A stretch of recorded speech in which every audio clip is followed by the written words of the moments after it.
നമസ്കാരം. ബിഗ് ഡിബേറ്റിലേക്ക് ഏവർക്കും സ്വാഗതം. നമ്മളെല്ലാം കേട്ടിട്ടുള്ളതാണ് സിറിയയിലെ റിബലുകൾ സിറിയ പിടിച്ചെടുത്തു എന്നുള്ളത്. ഈ കഴിഞ്ഞ ദിവസങ്ങളിൽ ആ റിബലുകൾ പറയുന്നത് ഞങ്ങൾ രാജ്യത്തിന്റെ നന്മയ്ക്ക് വേണ്ടിയാണ് ഇതെല്ലാം ചെയ്യുന്നത് എന്നാണ്. അതുപോലെ ലോകത്തിന്റെ നാനാഭാഗത്തുള്ള പല സംഘടനകളും അവർ പലപ്പോഴും അരാജകത്വം അഴിച്ചുവിടുമ്പോൾ പറയുന്നത് ഞങ്ങളെല്ലാം ഇത് നാടിന്റെ നന്മയ്ക്ക് വേണ്ടിയാണ് ചെയ്യുന്നത് എന്നാണ്. കാശ്മീരിൽ ഭീകരർ പറയുന്നത് ഞങ്ങൾ നാടിന്റെ നന്മയ്ക്കും ജനങ്ങളുടെ വിമോചനത്തിനും വേണ്ടിയാണ് ഇതൊക്കെ ചെയ്തു കൂട്ടുന്നത് എന്നാണ്. കേന്ദ്ര സർക്കാരിന്റെ ഫണ്ടോടുകൂടി നക്സലുകളെ വേട്ടയാടുമ്പോൾ നക്സലുകളും പറയുന്നത് ഞങ്ങൾ നാടിനെയും നാട്ടുകാരുടെയും നന്മയ്ക്ക് വേണ്ടിയാണ് ഇതെല്ലാം ചെയ്തു കൂട്ടുന്നത് എന്ന് തന്നെയാണ്. എന്നാൽ സർക്കാരിന്റെ ഫണ്ടിങ്ങോടുകൂടി പ്രവർത്തിക്കുന്ന ഒരു കൂട്ടം ആളുകൾ ഞങ്ങളും നാടിന്റെയും നാട്ടുകാരുടെയും നന്മയ്ക്ക് വേണ്ടിയാണ് കാര്യങ്ങളെല്ലാം ചെയ്യുന്നത് എന്ന് പറയുമ്പോഴും 10-25 ലക്ഷം ജനങ്ങൾ ബുദ്ധിമുട്ട് അനുഭവിക്കുകയും ഒരു രാജ്യത്തിന്റെയും ഒരു നാടിന്റെയും നട്ടല് കർഷകരാണ് എന്ന് പറയുമ്പോൾ ആ കർഷകരുടെ നടു ചവിട്ടി ഓടിക്കുകയും ചെയ്യുന്ന ഒരു കൂട്ടം മനുഷ്യന്മാർ ഗവൺമെന്റിന്റെ ഫണ്ടോടുകൂടി നാട് വാഴുന്ന ഒരു നാട്ടിലാണ് നമ്മൾ ജീവിച്ചുകൊണ്ട് ഇരിക്കുന്നത് എന്നുള്ളതാണ് യാഥാർത്ഥ്യം. യഥാർത്ഥത്തിൽ പറഞ്ഞു വന്നാൽ വനം വകുപ്പ് എന്ന് പറയുന്ന കർഷകരെ ദ്രോഹിക്കുകയും മലയോര മേഖലകളിൽ കാർഷിക വൃത്തി എന്നുള്ളത് ഇല്ലാതാക്കുകയും ചെയ്ത ഒരു കൂട്ടം മനുഷ്യന്മാരുടെ പുതിയ ചില വിളയാട്ടങ്ങളെ കുറിച്ചാണ് നമ്മൾ ഇന്ന് ബിഗ് ഡിബേറ്റിൽ ചർച്ച ചെയ്യുന്നത്. ഈ ചർച്ചയിൽ നമ്മളോടൊപ്പം പങ്കെടുക്കുന്നത് അഡ്വക്കേറ്റ് ജോണി, വനം വന്യജീവി നിയമ വിദഗ്ധനാണ് അദ്ദേഹം. ഫാദർ റോബിൻ പടിഞ്ഞാറേക്കുറ്റ്, സാമൂഹ്യ നിരീക്ഷകൻ. അതുപോലെ തന്നെ മുതിർന്ന മാധ്യമ പ്രവർത്തകനായ ജോൺസൺ കൊച്ചുപറമ്പൻ എന്നിവരാണ് നമ്മളോടൊപ്പം ഈ ചർച്ചയിൽ പങ്കെടുക്കുന്നത്. ആദ്യം തന്നെ ശ്രീ അഡ്വക്കേറ്റ് ജോണി, താങ്കളുടെ ഫേസ്ബുക്ക് പോസ്റ്റ് വളരെ അധികം ശ്രദ്ധിക്കപ്പെടുന്ന സാഹചര്യമുണ്ടായി ഇന്ന് രാവിലെ. താങ്കളാണ് ഇതിനെക്കുറിച്ച് വ്യക്തമായ ഒരു ധാരണ പൊതുസമൂഹത്തിലേക്ക് ഇന്ന് എത്തിച്ചിരിക്കുന്നത്. താങ്കൾ അതിൻ്റെ ഉള്ളിൽ വ്യക്തമായി പറയുന്ന സാഹചര്യം ഉണ്ടായിരുന്നു എങ്ങനെയാണ് ഇത് ജനങ്ങളെ ബാധിക്കുന്നത് എന്നുള്ള കാര്യങ്ങളെക്കുറിച്ച്. അപ്പോൾ അതിൻ്റെ ഉള്ളിൽ അമെൻഡ്മെന്റ് ഓഫ് സെക്ഷൻ 53 അതിൻ്റെ ഉള്ളിൽ പറയുന്നത് in section 52 of the principal act for subsection 1 the following subsection shall be substituted എന്ന് വെച്ചാൽ അതിൻ്റെ ഉള്ളിൽ തുടക്കത്തിൽ പറയുന്നു when there is reason to believe എന്ന് വെച്ചാൽ വഖഫ് നിയമമൊക്കെ പോലെയാണ്. When there is reason to believe that any person has committed a forest offence any forest officer not below the rank of a beat forest officer or a police officer may. എന്നിട്ട് താഴെ കൊടുത്തേക്കുന്ന അതിന്റെ B ആണ് ഏറ്റവും രസകരം. Stop any vehicle or conduct search or enquiry or enter upon and search any building premises land vehicle or vessels in occupation of such a person, open and search any baggage or other containers in his possession എന്ന് അങ്ങനെ തുടങ്ങുന്നു. അങ്ങനെയാണ് ഈ act പോകുന്നത്. എന്ന് വെച്ചാൽ നമുക്കറിയാം ഇപ്പൊ ഈ ബിൽഡിങ്, പ്രിമിസസ്, ലാൻഡ് എന്നൊക്കെ പറയുമ്പോൾ എന്താണെങ്കിലും ആരും ബംഗ്ലാവ് കാടിന്റെ ഉള്ളിൽ കൊണ്ടേ കെട്ടിവെച്ചിട്ട് ആരും അതിൻ്റെ ഉള്ളിൽ കയറി ഇരുന്ന് ചെയ്യുകയൊന്നുമില്ല. എന്താണെങ്കിലും കാടിന്റെ വെളിയിൽ കടക്കണം, വീട്ടിൻ്റെ ഉള്ളിൽ കയറി സെർച്ച് ചെയ്യാനും കാര്യങ്ങൾ ചെയ്യാനുമെല്ലാം. അപ്പോൾ ഒരു കാടൻ നിയമം എന്ന് വേണമെങ്കിൽ പറയാൻ കഴിയുമോ പുതിയ നിയമത്തെ? എങ്ങനെയാണ് കാണുന്നത് താങ്കൾ? ആ നിയമവശം എങ്ങനെയാണത്? 1961 കേരള ഫോറസ്റ്റ് ആക്ട് നിലവിൽ വരുന്നു. ആ സമയത്തെ സാഹചര്യം മനസ്സിലാക്കുമ്പോൾ അന്ന് വനത്തെയും പരിസ്ഥിതിയെയും സംബന്ധിച്ച് നിയമങ്ങൾ ഉണ്ടാക്കാൻ അവകാശമുള്ളത് സംസ്ഥാന സർക്കാരിന് മാത്രമാണ്. അന്ന് കേന്ദ്രത്തിന് കൂടി നിയമം ഉണ്ടാക്കാവുന്ന കൺകറന്റ് ലിസ്റ്റിലല്ല വനവും വന്യജീവിയും പരിസ്ഥിതിയും ഒക്കെ നിലനിന്നിരുന്നത്. 1961 നിയമം ഉണ്ടാക്കിയതിന് ശേഷം ഈ നിയമം സംസ്ഥാനത്തിന്റെ അധികാരത്തിൽ തന്നെ നിൽക്കുമ്പോഴാണ് 1972 വന്യജീവി സംരക്ഷണ നിയമം ഉണ്ടാക്കുന്നത്. 1972 വന്യജീവി സംരക്ഷണ നിയമം ഉണ്ടാക്കുമ്പോഴും ഇത് സംസ്ഥാനത്തിന്റെ അധികാരത്തിൽപ്പെട്ട വിഷയമായിരുന്നു. എങ്കിൽ പോലും ഭരണഘടനയുടെ 252 അനുച്ഛേദം ഉപയോഗിച്ചുകൊണ്ട് സംസ്ഥാനങ്ങൾക്ക് നിയമം ഉണ്ടാക്കാവുന്ന പട്ടികയിൽ പെടുന്ന വിഷയങ്ങൾക്ക് പോലും കേന്ദ്രത്തിന്റെ പ്രത്യേക അധികാരം ഉപയോഗിച്ചുകൊണ്ട് ഉണ്ടാക്കിയ നിയമമാണ് 1972 നിയമം. അതിനുശേഷം 1980 ഫോറസ്റ്റ് കൺസർവേഷൻ ആക്ട് വരുന്നു. 1980 ഫോറസ്റ്റ് കൺസർവേഷൻ ആക്ട് വരുന്നതിന് മുൻപായിട്ട് തന്നെ ഏറ്റവും പ്രധാനപ്പെട്ട നിയമപരമായ ചേഞ്ച് ഉണ്ടായത് വനവും പരിസ്ഥിതിയും എന്നത് സംസ്ഥാനത്തിന്റെ പട്ടികയിൽ നിന്നും കൺകറന്റ് ലിസ്റ്റിലേക്ക് മാറ്റി. അതായത് 42ാമത് ഭരണഘടനാ ഭേദഗതിയോടുകൂടി കൺകറന്റ് ലിസ്റ്റിലേക്ക് മാറ്റപ്പെടുകയും പിന്നീടാണ് യഥാർത്ഥത്തിൽ ഈ സംസ്ഥാനങ്ങളുടെ അധികാരത്തിൽ ഉണ്ടായിരുന്ന പട്ടികയിൽ നിന്നും ഇത് കൺകറന്റ് ലിസ്റ്റിലേക്ക് മാറ്റി തുടർച്ചയായിട്ട് കേന്ദ്രത്തിന്റെ ഇടപെടലുകൾ വനം വന്യജീവി വിഷയങ്ങളിൽ ഉണ്ടാകുന്നത്. പക്ഷെ ഇപ്പോൾ രസകരമെന്ന് പറയട്ടെ, 1961 സംസ്ഥാന നിയമത്തിന് ഒരു ഗൗരവതരമായ ഭേദഗതി കൊണ്ടുവന്നിരിക്കുകയാണ്. ആ ഭേദഗതിയിൽ റൂൾസ് ഓഫ് പ്രൊസീജിയർ, അതായത് ഒരു നിയമം പാസ്സാക്കുന്നതിന് മുൻപായിട്ട് ബില്ല് പബ്ലിഷ് ചെയ്യുന്ന തരത്തിലേക്ക് പോയിരിക്കുകയാണ്. Notification, gazette notification, official gazette notification November മാസം 1-ാം തീയതി വന്നു.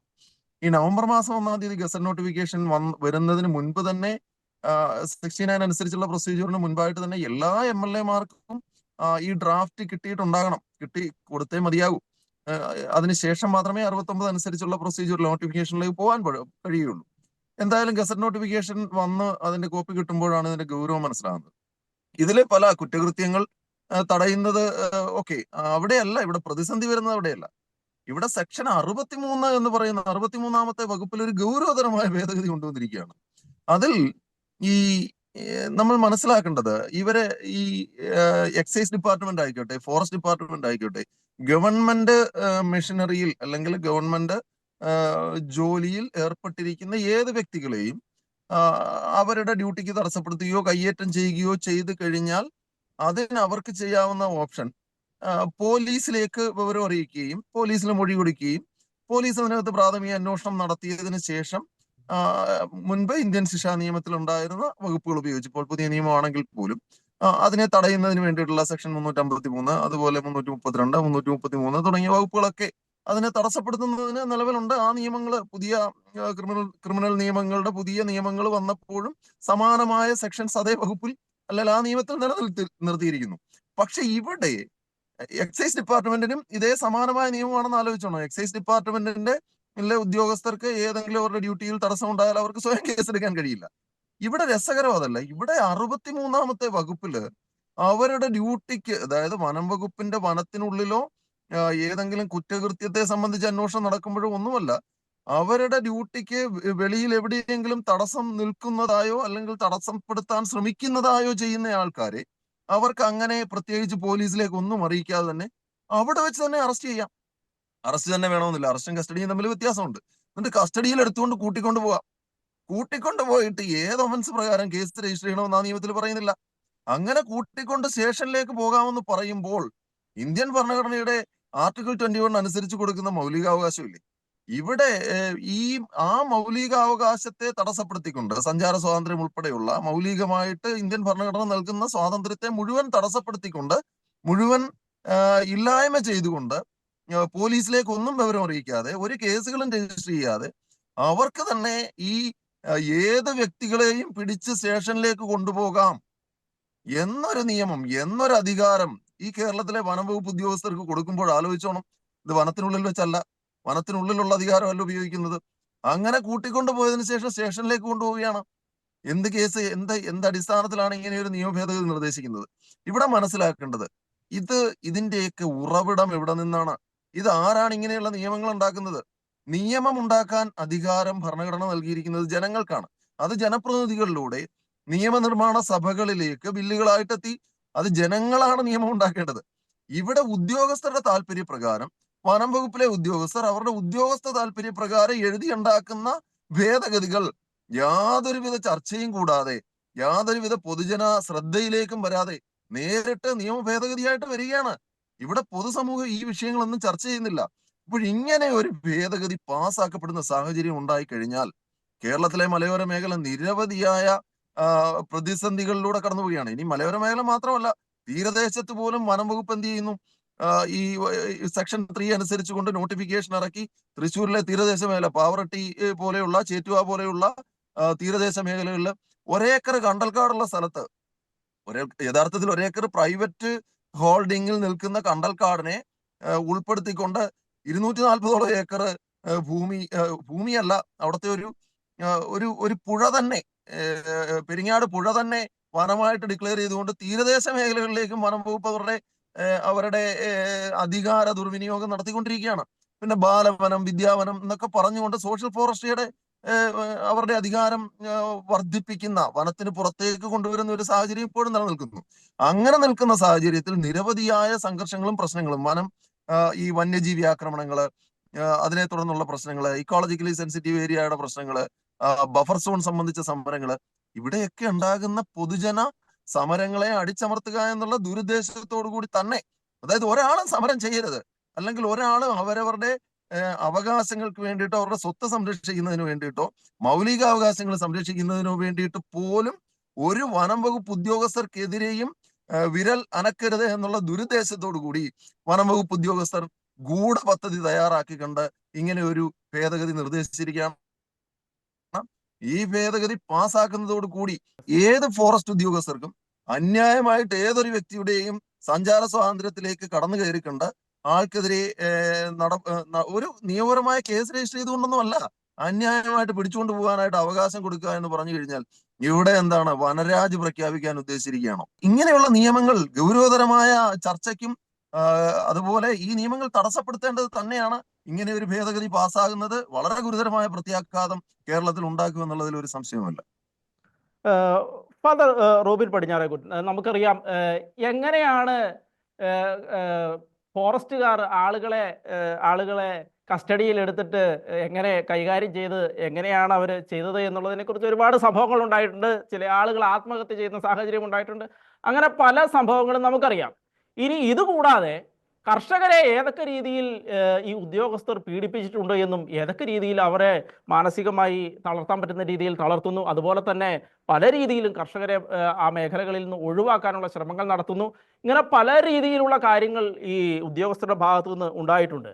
അപ്പോൾ നമുക്ക് മറ്റൊരു കാര്യം നോക്കുകയാണെങ്കിൽ ഇപ്പോൾ KSRTCയിലെ കണ്ടക്ടർമാർ, അവർ ഡ്രൈവർ ഉദ്യോഗസ്ഥർ, അവർ ആളുകൾ ബഹുമാനിക്കുന്നില്ല എന്ന് പറഞ്ഞ് കാക്കിയാക്കണം എന്നൊക്കെ പറയുന്ന രീതിയിലുള്ള വാർത്തകൾ വരുന്നു. അപ്പോൾ ഇതുപോലുള്ള കാടൻ നിയമങ്ങൾ കൊണ്ട് എന്തുവാണ് ഇവർ ഉദ്ദേശിക്കുന്നത് എന്ന് വെച്ചാൽ കൂടുതൽ ബഹുമാനം കിട്ടുക, ആളുകളെ ഭയപ്പെടുത്തി ബഹുമാനം മേടിച്ചെടുക്കുക എന്നാണോ, അതോ വളരെ വലിയൊരു ആസൂത്രിതമായ ഒരു ശ്രമത്തിന്റെ ഭാഗമാണ് ഇത് എന്ന് തോന്നുന്നുണ്ടോ?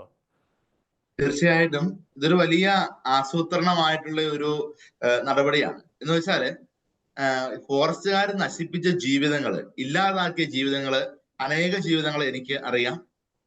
അതായത് ഏതെങ്കിലും ഒരു കേസിന്റെ പേരിൽ ഒരാൾ അറസ്റ്റ് ചെയ്യപ്പെട്ട് കഴിഞ്ഞാല് പോലീസുകാർ കൊണ്ടുപോകുന്ന പോലെ ഒന്നുമില്ല, ക്രൂരമായ മർദ്ദനങ്ങളാണ്. കസ്റ്റഡി വെച്ച് മരിക്കുമൊന്നുമില്ല. ഇവൻ പുറത്തേക്ക് ഇറങ്ങി 3-4 വർഷം കഴിയുമ്പം ഓരോ രോഗങ്ങൾ ബാധിച്ച് മരിച്ചുപോയ ഒത്തിരി ആൾക്കാരെ എനിക്ക് അറിയാം. ഈ ചർച്ചയ്ക്ക് വേണ്ടി ഇരിക്കും അത്തരം ചില മുഖങ്ങളൊക്കെ എന്റെ മനസ്സിൽ കൂടെ ഇങ്ങനെ പോയിക്കൊണ്ടിരിക്കുകയായിരുന്നു. അപ്പൊ ശരിക്കും പറഞ്ഞാൽ ഫോറസ്റ്റുകാരുടെ ഒരു ക്രൂരത അതിന്റെ പൂർണ്ണതയിലേക്ക് എത്തിക്കാനുള്ള ഒരു തന്ത്രം. അതുപോലെ തന്നെ ജോണി സാർ പറഞ്ഞതുപോലെ ജനകീയ സമരങ്ങളെ ഇല്ലാതാക്കുക, അതാണ് അതിനകത്ത് നടക്കുന്ന ഒരു കാര്യം. നമുക്കറിയാം ഇന്ന് കേരളത്തിന്റെ എല്ലാ മേഖലകളിലും വനം വകുപ്പുകാർക്കെതിരെ വലിയ പ്രതിഷേധങ്ങൾ നടക്കുന്നുണ്ട്. ചില ഗ്രാമങ്ങളിൽ വനം വകുപ്പുകാർക്ക് പച്ചവെള്ളം പോലും കൊടുക്കാത്ത അവസ്ഥയുണ്ട്, അവരുടെ ഇരിപ്പുണ്ടാവും. ഇങ്ങനെയൊക്കെയുള്ള സ്ഥലങ്ങളിൽ ഇവർക്ക് പ്രതികാരം ചെയ്യേണ്ട ആൾക്കാരെ നേരത്തെ തന്നെ എന്തെങ്കിലും കാരണം പറഞ്ഞ് പിടിച്ചു കൂട്ടിക്കൊണ്ടു പോവുക, ഓരോ വകുപ്പുകൾ ചാർജ് ജയിലിലടയ്ക്കുക. അപ്പൊ അങ്ങനെയൊക്കെയുള്ള രീതികളിലൂടെ ഒരു വനം വകുപ്പിന്റെ ഒരു അതിപ്രസരം മനുഷ്യ ജീവിതത്തിലേക്ക് കൂട്ടിക്കൊണ്ടുവരുവാനുള്ള ഒരു ശ്രമം. അതായത് നമുക്കറിയാം വന്യജീവി ആക്രമണങ്ങളുമായി ബന്ധപ്പെട്ട് വലിയ സമരങ്ങള്, വയനാട്ടിൽ നടന്ന സമരങ്ങള്, കോതമംഗലത്ത് നടന്ന സമരങ്ങള്, അതുപോലെ നമ്മുടെ പൊന്നു മത്തായിയുടെ മരണവുമായി ബന്ധപ്പെട്ട് ജോൺ സാറിന്റെ നേതൃത്വത്തില് പത്തനംതിട്ട നടന്ന സമരങ്ങൾ, ഇങ്ങനെ ഒരുപാട് സമരങ്ങള്, നമ്മുടെ കിഫ ഉൾപ്പെടെയുള്ള സംഘടനകൾ നടത്തിയ സമരങ്ങള്, ഇതെല്ലാം വളരെ ഐതിഹാസികമായ സമരങ്ങളായിരുന്നു. ഇങ്ങനെ ഒരു നിയമം വന്നു കഴിഞ്ഞാൽ ഇതിന്റെ നേതൃനിരയിൽ വരാൻ സാധ്യതയുള്ള ആളുകളെ ഇവർ നേരത്തെ അവിടെ നിന്നങ്ങ് മാറ്റും. പിന്നെ നേതൃത്വം ഇല്ലാണ്ടാവും. അങ്ങനെ വന്നു കഴിയുമ്പോൾ ചോദിക്കാനും പറയാനും ആരുമില്ലാത്തൊരവസ്ഥ. ഈ കർഷകർ എന്ന് പറയുന്ന പാവപ്പെട്ട ജനത്തിന്റെ മേല് എന്തുമാകാമെന്നുണ്ടാകുന്ന ഒരവസ്ഥ, കൊണ്ടുപോയി കഴിഞ്ഞാൽ ആളുകളുടെ ജീവൻ തന്നെ അപകടത്തിലാവുന്ന ഒരവസ്ഥ, ഏത് നിയമവും ഇവരുടെ മേലെ ചാർത്തി കൊടുക്കാമെന്നുള്ള ഒരു അവസ്ഥ, ഇങ്ങനെ ഒരു അരാജകത്വത്തിലേക്ക് പോവുകയും പതുക്കെ പതുക്കെ വനപ്രദേശങ്ങളിൽ നിന്ന് ആളുകളെ പുറത്തേക്ക് നയിക്കാനുള്ള ഒരു ശ്രമമാണ് ഇവർ നടന്നുകൊണ്ടിരിക്കുക. ഈ നിയമങ്ങളുടെയൊക്കെ പ്രത്യാഘാതങ്ങൾ എത്ര വലുതാണെന്നറിയാവോ? നമുക്കറിയാം ഈ ട്രസ്പാസ് എന്ന് പറയുന്നത്, അതിൽ തന്നെ ഈ നിയമം, ഈ ട്രസ്പാസ് എന്ന് പറയുമ്പോൾ അത് തെറ്റാണല്ലോ എന്ന് എല്ലാവരും പറയും. പക്ഷേ ഈ ട്രസ്പാസ് നടത്തുന്ന കൊള്ളക്കാരൊന്നും അല്ല നമ്മുടെ നാട്ടില് അധികം ആളുകളും. ചിലപ്പം നമുക്കറിയാം ഈ വനത്തോട് ചേർന്ന് ജീവിക്കുന്ന ആൾക്കാര്, പുഴയിൽ നിന്ന് മീൻ പിടിച്ച് ഉപജീവനം കഴിക്കുന്ന കുടുംബങ്ങൾ നമ്മുടെ നാട്ടിലുണ്ട്. അവരൊന്നും ഒരിക്കലും ഒരു പരിസ്ഥിതിയെയും ഒരു തരത്തിലും ദ്രോഹിക്കുന്നവരോ ഒരു തരത്തിലും ഈ പ്രകൃതിയെ മോശമാക്കുന്നവരോ ഒന്നുമല്ല. അവരുടെ ആ പ്രകൃതിയോട് ചേർന്ന് ജീവിക്കുന്ന വളരെ സാധാരണക്കാരായ ആളുകൾ. അതുപോലെ തന്നെ നമ്മുടെ മലയോര മേഖലയില് വനത്തിൽ വിറക് വെറുക്കാൻ പോകുന്ന സാധാരണ വീട്ടമ്മമാരുണ്ട്. അതുപോലെ തന്നെ ഏതെങ്കിലും ഒരു ആവശ്യത്തിന് വേണ്ടി വനത്തിലൂടെ മറ്റൊരു സ്ഥലത്തേക്ക് കടന്നു പോകുന്ന ആളുകളുണ്ട്. ഇവരാരും പരിസ്ഥിതി വിരുദ്ധരോ പരിസ്ഥിതി തകർക്കുന്നവരോ ഒന്നുമല്ല. ഇവര് ആ വനത്തോട് ചേർന്ന് നിൽക്കുന്ന അല്ലെങ്കിൽ ആ പരിസ്ഥിതിയോട് ചേർന്ന് ജീവിക്കുന്ന മനുഷ്യരാണ്. ഇങ്ങനെയുള്ള ആളുകളെ വല്ലാതെ അങ്ങോട്ട് മാനസികമായിട്ട് പീഡിപ്പിച്ച് ശാരീരികമായിട്ട് തകർത്ത് കളഞ്ഞ് ഇല്ലായ്മ ചെയ്യാനുള്ള ഒരു ശ്രമത്തിന്റെ ഭാഗമായിട്ട് സർക്കാർ കൂട്ടുന്ന വാക്ക് പ്രത്യേകം എടുത്ത് പറയാൻ ആഗ്രഹിക്കുന്നു. സർക്കാരും നമ്മുടെ ഭരണവർഗവും കൂട്ടുനിന്ന് അടിച്ചേൽപ്പിക്കുന്ന ഒരു നിയമ സംവിധാനം ബില്ല് ആയിട്ടുണ്ട്. ഞാൻ നിയമസഭയിൽ വരുമെന്ന് പ്രതീക്ഷിക്കാം. അപ്പൊ അങ്ങനെ ഈ ഒരു സംവിധാനം സർക്കാർ സ്പോൺസർ ആയിട്ട് നടക്കുന്ന ഒരു കാര്യമാണ്. ഈ വിഷയവുമായി ബന്ധപ്പെട്ട് പല MLA-മാരെയും വിളിച്ചു. MLA-മാർക്ക് പലർക്കും ഇതേക്കുറിച്ച് കാര്യമായിട്ട് അറിവില്ലെന്നാ പറയുക. വനം വകുപ്പ് മന്ത്രിയുമായി കോൺടാക്ട് ചെയ്തവരുണ്ട്. അദ്ദേഹവും വളരെ ഒഴിഞ്ഞു മാറുകയാണ് ചെയ്യുക. ഈ MLA-മാരും ഈ മന്ത്രിയും ഈ ഉദ്യോഗസ്ഥന്മാരും ഇല്ലെങ്കിൽ ആരാ കളിക്കണേ? ഇവർക്ക് ഇതിന് അറിവില്ലെങ്കിൽ, ഇവരുടെ അറിവോട് കൂടെയല്ല ഇങ്ങനെയുള്ള കാര്യങ്ങൾ വരുന്നതെങ്കിൽ ഒരു കാര്യം ഉറപ്പിച്ചു, നമ്മുടെ ഭരണ സംവിധാനങ്ങൾക്കിടയിൽ പരിസ്ഥിതി തീവ്രവാദികൾ നുഴഞ്ഞു കയറിയിട്ടുണ്ട്. പരിസ്ഥിതി തീവ്രവാദികളുടെ കയ്യിലെ ഉപകരണമായിട്ട് വനം വകുപ്പ് മാറുകയാണ് ചെയ്യുക. ഓരോ വർഷവും ചെല്ലുന്തോറും വനം വകുപ്പ് അവരുടെ ഇല്ലാത്ത അധികാരം ഉപയോഗിച്ചുകൊണ്ടിരിക്കുന്നു. പുതിയ നിയമങ്ങളിലൂടെ കൊണ്ടുവന്ന് ആളുകളെ വല്ലാതെ ഉപദ്രവിക്കുന്ന ഒരു അവസ്ഥ. അതായത് ജനങ്ങളെ പരിപൂർണമായിട്ട് ഇല്ലാതാക്കി ഈ പശ്ചിമഘട്ട മലനിരകൾ മുഴുവൻ ഒറ്റ രീതിയിലുള്ള വനമാക്കി മാറ്റാനുള്ള ഒരു ഗൂഢതന്ത്രത്തിന്റെ ഭാഗമായിട്ട് ഈ ജനദ്രോഹപരമായ ഈ നിയമത്തിന് സർക്കാരും മന്ത്രിസഭയും MLA-മാരും ഉദ്യോഗസ്ഥ വൃന്ദവും പ്രത്യേകിച്ച് വനം മന്ത്രിയും കൂട്ടുനിന്നുകൊണ്ട് നടത്തുന്ന ഒരു വലിയ തട്ടിപ്പാണ് ഈ നിയമ നിർമ്മാണം, ഈ ബില്ല് വന്നിരിക്കുന്നതെന്ന് പറയാനായിട്ട് ആഗ്രഹിക്കുകയാണ്. നമുക്കറിയാം, നിയമസഭയിൽ വരുമ്പം എത്ര MLA-മാർ ഇതിനെ എതിർക്കും നമുക്ക് കാണാലോ. അവന് എതിർക്കേണ്ട സമയങ്ങളിൽ മിക്കവാറും സംഭവിക്കാൻ പോവുക വളരെ സൈലന്റ് ആയിട്ടിരിക്കാനുള്ള സാധ്യതയാണ് കാണുക. അത് ഇവർക്കൊക്കെ ഇതിന് കിട്ടേണ്ട കാര്യങ്ങൾ ഇവർ കിട്ടിയിട്ടുണ്ടാവും. അപ്പൊ അങ്ങനെ ജനത്തേക്കാൾ കൂടുതൽ പണത്തോട് സ്നേഹം കാണിക്കുന്ന ഒരു സംവിധാനത്തിന്റെ ഒരു ദുരന്ത ഫലമായിട്ട് വേണം നമുക്ക് ഈ ബില്ലിനെ കാണാനായിട്ട്. ശ്രീ ജോൺസൺ കൊച്ചുകുറുമ്പൻ, താങ്കൾ ഹൈറേഞ്ച് മേഖല, ഇടുക്കി ആ മേഖലകളിലെല്ലാം വളരെ ആഴത്തിൽ അവിടുത്തെ മലയോര മേഖലയിലെ കാര്യങ്ങളെക്കുറിച്ച് പഠിക്കുന്ന ആളാണ്, അത് റിപ്പോർട്ട് ചെയ്യുന്ന ആളാണ്. ഞാനിപ്പോൾ ഈ സംഭവം വന്നപ്പോൾ നമ്മുടെ പല ആളുകളോടും, ഇപ്പോൾ മറ്റു മേഖലയുള്ള ഈ മലപ്പുറം മേഖലയുണ്ട്, കോഴിക്കോട് മേഖലയെല്ലാം വനമേഖലകളുണ്ട്. അപ്പോൾ അവിടെയെല്ലാം വിളിച്ച് ചോദിച്ച സമയത്ത് അവർ പറഞ്ഞ പല കാര്യങ്ങളും എന്ന് വെച്ചാൽ ഈ വനങ്ങളിൽ മൃഗങ്ങളെ ആകർഷിക്കാൻ വേണ്ടി കുഴിക്കുന്ന കുളങ്ങളടക്കം ജനവാസ മേഖലയിൽ കുഴിച്ച സംഭവങ്ങൾ ഉണ്ടായിട്ടുണ്ട്. അതുപോലെ തന്നെ വനമേഖലയിലെ ജനവാസ മേഖലയ്ക്ക് അടുത്ത് മൃഗങ്ങളെ ആകർഷിക്കാൻ വേണ്ടിയിട്ട് അതിൻ്റെ അടുത്ത് കൊണ്ടുപോയിട്ട് ഇതുപോലെ കുളങ്ങൾ കുഴിച്ച് അങ്ങനത്തെ സംവിധാനങ്ങൾ ഉണ്ടാക്കുന്ന സാഹചര്യങ്ങൾ ഉണ്ടാകുന്നുണ്ട്. അതുപോലെ തന്നെ വനങ്ങൾക്കുള്ളിലുള്ള പല മേഖലകളിലുള്ള കൃഷിയിടങ്ങൾ എന്ന് വെച്ചാൽ എനിക്ക് തോന്നുന്നു ഒരു 10-15 വർഷം മുന്നേ അവിടെയെല്ലാം കൃത്യമായിട്ട് കൃഷി നടന്ന സ്ഥലങ്ങളാണ്. ഈ അടുത്ത കാലം കൊണ്ട് വന്യമൃഗങ്ങൾ ഇറങ്ങി ആ സ്ഥലങ്ങൾ കൃഷിയോഗ്യമല്ലാതായി മാറി, ആളുകൾ പല സ്ഥലങ്ങളിൽ നിന്ന് മാറുന്ന സാഹചര്യം ഉണ്ടായി. അങ്ങനെ ഇപ്പോൾ വനം വകുപ്പ് അത് പുതിയ സ്കീം അനുസരിച്ച് ഏറ്റെടുത്തുകൊണ്ടിരിക്കുകയാണ്, പൈസ കൊടുത്ത് ഏറ്റെടുത്തുകൊണ്ടിരിക്കുന്നു, ചുരുങ്ങിയ പൈസ കൊടുത്ത് ഏറ്റെടുത്തുകൊണ്ടിരിക്കുന്നു. അങ്ങനെ പല മേഖലകളിൽ ഇതുപോലെ ഏറ്റെടുക്കൽ നടക്കുന്നു. ഇനി അച്ഛൻ സൂചിപ്പിച്ചതുപോലെ ഈ മലയോര മേഖലകളിൽ ഈ കാടിൻ്റെ അടുത്ത് കിടക്കുന്ന ജനങ്ങൾ പശുവിനെ വളർത്തുന്നതാണ്, കൃഷി ചെയ്യുന്നവരാണ്, ഇവരിങ്ങനെയെല്ലാം ജീവിക്കുന്ന മനുഷ്യരാണ്. ഇവർക്ക് ഇവരുടെ അടുത്ത് ആ കാട്ടിൽ കയറി ഒന്ന് പശുവിനെ തീറ്റാൻ അല്ലെങ്കിൽ ഒന്ന് വിറക് വിറക്കാൻ ഇവർക്ക് കഴിഞ്ഞിരിക്കും. ഇത് ഏത് നാട്ടിലാണ് ജീവിക്കുന്നത്? ഈ ജനസാന്ദ്രതയിൽ ഏതാണ്ട് 3-ാം സ്ഥാനത്ത് നിൽക്കുന്ന സംസ്ഥാനമാണ് ഇന്ത്യയിൽ. ഇവിടെ ഏതാണ്ട് 30% വനമാണ്. അപ്പോൾ ഈ പാവപ്പെട്ട ജനങ്ങൾ ഇവിടെയല്ലാതെ എവിടെ പോയി ജീവിക്കുമെന്നാണ് ഇവർ കരുതുന്നത്. അപ്പോൾ ഇതുപോലെ ജനങ്ങളെ ബുദ്ധിമുട്ടിച്ച് കുടിയിറക്കാനുള്ള ആസൂത്രിത ശ്രമമല്ലേ നടക്കുന്നത്? കാരണം താങ്കൾ മലയോര മേഖലകളിലെ കാര്യങ്ങൾ കൃത്യമായി ഇടപെടുന്നതാണ്, താങ്കൾക്ക് വളരെ വ്യക്തമായി അറിയാവുന്നതാണ് അവിടുത്തെ ഗ്രൗണ്ട് റിയാലിറ്റി. റോബിനെ, ഇതൊരു ജനാധിപത്യ രാജ്യം, അങ്ങനെയാണല്ലോ പറയുന്നത്. ജനാധിപത്യ രാജ്യത്തിൽ ആരാണ് അധികാരികൾ? ബഹുമാനായ അഡ്വക്കേറ്റ് ജോണി പറഞ്ഞതുപോലെ ജനങ്ങളല്ലേ, ജനങ്ങൾ തിരഞ്ഞെടുക്കുന്ന ജനപ്രതിനിധികളല്ലേ. ജനപ്രതിനിധികൾ കൂടുന്ന നിയമനിർമ്മാണം നടത്തുന്ന ജനപ്രാതിനിധ്യ സഭകൾക്ക് മുകളിൽ ആരാ ഉള്ളത്? ഒരു നിയമവും അങ്ങനെ സൃഷ്ടിക്കപ്പെടില്ലല്ലോ. ജനപ്രാതിനിധ്യ സഭകളിൽ ജനപ്രതിനിധികൾ ജനങ്ങളുടെ പക്ഷം ചിന്തിക്കുന്നുണ്ടെങ്കിൽ, കാര്യങ്ങൾ ഗൗരവമായി പഠിക്കുന്നുണ്ടെങ്കിൽ ജനങ്ങളുടെ പക്ഷം നിൽക്കണ്ടേ? ഇപ്പൊ ബഹുമാന്യനായ അച്ഛനും അഡ്വക്കേറ്റും പറഞ്ഞതിന് ഇടയിലൂടെ പറഞ്ഞുപോയി. ഈ MLA-മാർക്ക് ഇതിന്റെ കോപ്പി കിട്ടിയിട്ടുണ്ടാവും, അവരൊന്നും കണ്ണടച്ചിട്ടിരിക്കുകയാണ്, അവർ ചിലപ്പോൾ മനസ്സിലാക്കിയിട്ടില്ല. വനംവകുപ്പ് മന്ത്രിക്ക് പോലും വ്യക്തമായ ധാരണയില്ല. വെറും തട്ടിപ്പാ, വെറും തട്ടിപ്പ്. അവർക്കാർക്കും ഇത് അറിയത്തില്ലെന്നും കൊണ്ടാണ്.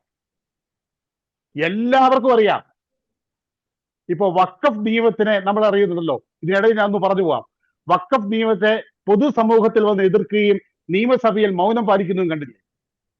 അപ്പൊ അറിയത്തില്ല എന്നിട്ടാണോ? ഇത് അതിനേക്കാളും വലിയ ചതിയാണ്. റൂബിനെ, ഏതാനും വർഷങ്ങളായി നമ്മൾ പറയുന്നുണ്ട് ഈ സമാന്തര സർക്കാരാണ് വനം വകുപ്പെന്ന്. അതെങ്ങനെയാ ഒരു സമാന്തര സർക്കാർ ആവാൻ കഴിയുക? അങ്ങനെ ഒരു വകുപ്പുണ്ടോ? ഒരു മുഖ്യമന്ത്രി, ആ മുഖ്യമന്ത്രിയുടെ കീഴിൽ വിവിധ വകുപ്പുകൾ, ആ വകുപ്പുകൾക്ക് ചുമതലപ്പെട്ട മന്ത്രിമാർ, ആ മന്ത്രിമാരുടെ കീഴിൽ വകുപ്പ് സെക്രട്ടറിമാർ, അതിന്റെ ഭരണ സംവിധാനങ്ങൾ. അവിടെ ഒരു മന്ത്രിക്ക് തോന്നുന്നു പിടിച്ച് ചെയ്യാൻ പറ്റുമോ? ഒരു വകുപ്പ് സെക്രട്ടറിക്ക് തോന്നുന്നു പിടിച്ച് ചെയ്യാൻ പറ്റുമോ? ഇതിനെയൊക്കെ ചോദ്യം ചെയ്യാനും ഇതിന്റെയൊക്കെ മേൽനോട്ടം വഹിക്കാനും മുഖ്യമന്ത്രിയില്ലേ?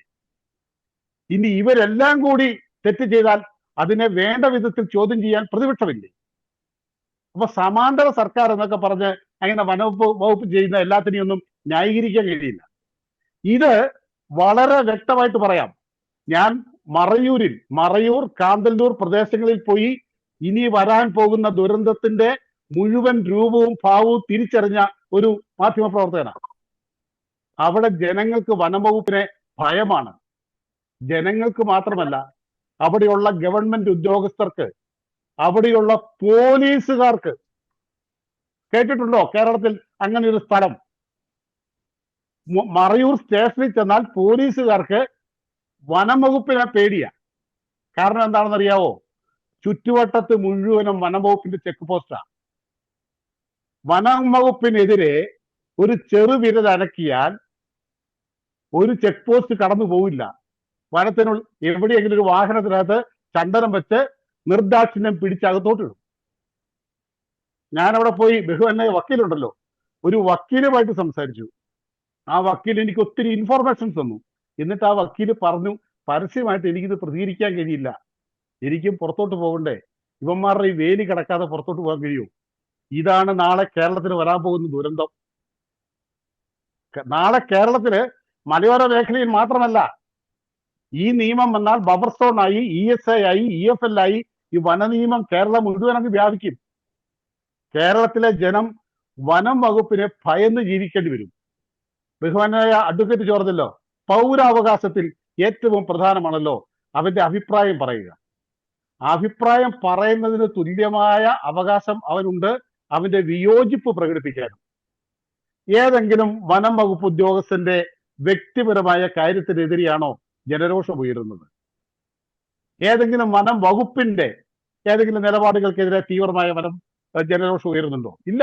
മറിച്ച് ജനങ്ങളെ ബാധിക്കുന്ന ഏറ്റവും ഗുരുതരമായ പ്രശ്നങ്ങൾ, പ്രത്യേകിച്ചും വന്യമൃഗാക്രമണങ്ങൾ, കാർഷിക നാശങ്ങൾ, ഇതുണ്ടാകുമ്പോൾ സത്വരമായി ഇടപെടേണ്ട വനം വകുപ്പ് ഇടപെടാതിരിക്കുമ്പോഴാണ് ജനരോഷം ഉണ്ടാകുന്നത്. അല്ലേ?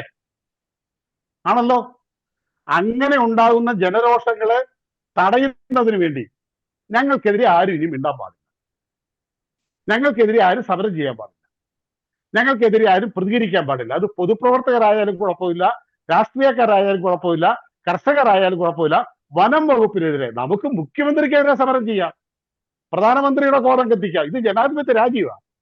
ഇവിടെ വനം വകുപ്പിനെതിരെ മിണ്ടുന്നവനെയൊക്കെ പിടിച്ച് അകത്തിടുമെന്ന് പറയുന്നത് കേട്ടോണ്ടിരിക്കുന്ന ജനപ്രതികളുള്ള രാജ്യത്ത് ഇത് ജനാധിപത്യമാണോ? ഇത് ജനാധിപത്യമാണെന്ന് അങ്ങനെ അംഗീകരിക്കാൻ കഴിയും? ഈ 140 MLA-മാരിൽ ആരെങ്കിലും നിയമസഭയിൽ ഈ നിയമം അനുകൂലിച്ച് കൈവെക്കിയാൽ അവരെ ഒന്ന് പുറലോകം കാണിക്കണമെന്നാണ് പറയുന്നത്. ആ നിയമസഭ വിട്ട് മണ്ഡലത്തോട്ട് വരുമ്പം ജനം കൈകീറി പിടിക്കണം.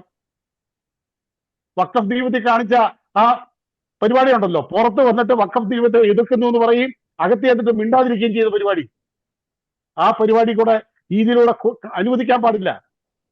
നിയമ നിർമ്മാണ സഭകളിലേക്ക്, ജനപ്രാതിനിധ്യ സഭകളിലേക്ക് കടന്നു പോകുന്നവർ ജനങ്ങളോടുള്ള പ്രതിബദ്ധത നിറവേറ്റണം. ഒറ്റ വാക്യമുള്ളത്. നിയമം രൂപപ്പെട്ട് കഴിഞ്ഞേ ഞാൻ കണ്ടില്ല, കേട്ടില്ല, അതന്ന് ഇടത് ഗവൺമെന്റ് ആയിരുന്നു, അന്ന് വലത് ഗവൺമെന്റ് ആയിരുന്നു, അത് കേന്ദ്രത്തിന്റെ കുഴപ്പമായിരുന്നു, ഇതൊക്കെ പറഞ്ഞ് ജനങ്ങളെ പറ്റിച്ചുകൊണ്ട് എത്ര നാൾ പോകാൻ കഴിയും റോബിനെ? ഞാൻ ഇച്ചിരി സൗണ്ട് കൂട്ടിയും രോഷത്തോടെയും പറയുന്നത്, ഞാൻ ഇതിന്റെയൊക്കെ വാർത്തകൾ ചെയ്തും മരിച്ചവരുടെ ശവശരീരത്തിന് അടുത്ത് പോയും അവരുടെ കുടുംബങ്ങളുടെ വേദന കണ്ടും അവിടെ പ്രതിഷേധിക്കുന്ന ജനങ്ങളുടെ ആത്മരോഷമൊക്കെ കണ്ട് മടുത്തത് കൊണ്ടാ. ഈ ചിന്നക്കനാലിനും മൂന്നാറിലും മറയൂരിലും കടുവ ചാടുന്ന പുലിയിലും ഒക്കെയുള്ള ജനങ്ങളുടെ അവസ്ഥ. പള്ളിക്കൂടത്തിൽ പിള്ളേരെ വിടാൻ പേടി. വൈകുന്നേരം ഒരു യാത്ര പോയിട്ട് രാത്രി ബസ്സിന് വന്നാൽ ഒറ്റയ്ക്ക് വീട്ടിലേക്ക് നടന്നു പോകാൻ പേടി. മനുഷ്യൻ എങ്ങനെ ഇത് ശിലായുഗമാണോ ഇത്?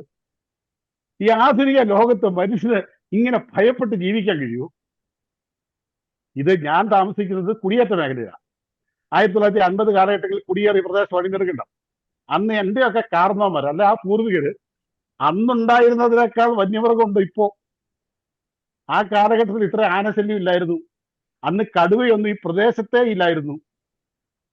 ഇന്നതാണോ സ്ഥിതി? ടൗണിൽ ഇറങ്ങി നിൽക്കാൻ കഴിയുമോ? മൂന്നാർ ടൗണിൽ ഇറങ്ങി നിൽക്കാൻ കഴിയുമോ? കുമ്മടി നഗരത്തിൽ ഇറങ്ങി നിൽക്കാൻ കഴിയുമോ? ജനത്തിന് ഒറ്റയ്ക്കല്ല, കൂട്ടമായിട്ട്. കഴിഞ്ഞ ദുഃഖവെള്ളിയാഴ്ച നമ്മുടെ കുരിശുമല കയറിയിട്ട് വന്ന ആളെയാണ് കാട്ടുപോത്ത് വെട്ടിയത്. കൂട്ടമായിട്ട് നിൽക്കാൻ കഴിയുമോ? എത്ര ദയനീയമാണ്. അത്തരം ഒരു സാഹചര്യം ഇവിടെ ഉള്ളപ്പോ ഇങ്ങനെ ഒരു നിയമത്തിന്റെ ഡ്രാഫ്റ്റ് വന്നിട്ട് ഈ 140 പേർക്ക് ഇത് അറിയത്തില്ല. 140 പേര് മാത്രമല്ല, രാഷ്ട്രീയ പാർട്ടികളുടെ ഉന്നതരായ നേതാക്കന്മാരെയും കൂടെ കുറ്റം പറയും. പൊതുപ്രവർത്തകൻ ആദ്യം വേണ്ടത്, നമ്മുടെ അഡ്വക്കേറ്റ് പറഞ്ഞ പോലെ ഗ്രാഹ്യം വേണം. ഇത്തരം കാര്യങ്ങൾ പഠിക്കണ്ടേ വക്കീലെ? അല്ലേ? വക്കീലിന്റെ കാര്യം പഠിക്കണമല്ലോ, അല്ലേ? എന്ന് പറഞ്ഞ പോലെ പൊതുപ്രവർത്തകൻ പഠിക്കണം. പ്രസംഗിച്ച് നേതാവായ പോരാ. ഇപ്പൊ പ്രധാനമായ ഒരു കാര്യം എന്താ വെച്ചാൽ, ഒരു കാര്യങ്ങളെ കുറിച്ച് നിയമസഭയിൽ പഠിക്കുന്നില്ല. രാഷ്ട്രീയ താല്പര്യത്തിന് വേണ്ടി ഏതെങ്കിലും ഒരു മന്ത്രിയുടെ ഭാഗത്തു നിന്നോ നേതാവിന്റെ ഭാഗത്തു നിന്നോ വായിൽ എന്തെങ്കിലും വീണാൽ അതിൽ പ്രതിഷേധിച്ച് നിയമസഭയിൽ അങ്ങ് ഇറങ്ങിപ്പോവും. അപ്പം ഭരണപക്ഷം അവരുടെ കാര്യം നടത്തിക്കൊണ്ട് അങ്ങ് പോകും. ഇതാണോ ഇവിടെ നടക്കേണ്ടത്? റോബിനെ, കേരളം മുഴുവൻ ലോക പരിസ്ഥിതി താല്പര്യത്തിന് വേണ്ടി വനമാക്കുവാനുള്ള കരാറിൽ ഒപ്പിട്ടവന്മാരുടെ കയ്യിൽ നിന്നും പണം വാങ്ങിയവന്മാരാണ് വനം വകുപ്പ് ഉദ്യോഗസ്ഥര്. ഒറ്റ കാര്യം കൂടി ഞാൻ പറയാം. കേന്ദ്ര വന നിയമ ഭേദഗതി വന്നല്ലോ, ശരിയല്ലേ അഡ്വക്കേറ്റ്? കേന്ദ്ര വന നിയമ ഭേദഗതി വന്നല്ലോ, പാർലമെന്റിൽ പാസ്സായല്ലോ, രാജ്യസഭയിൽ പാസ്സായല്ലോ, പ്രസിഡന്റ് ഒപ്പിട്ടല്ലോ.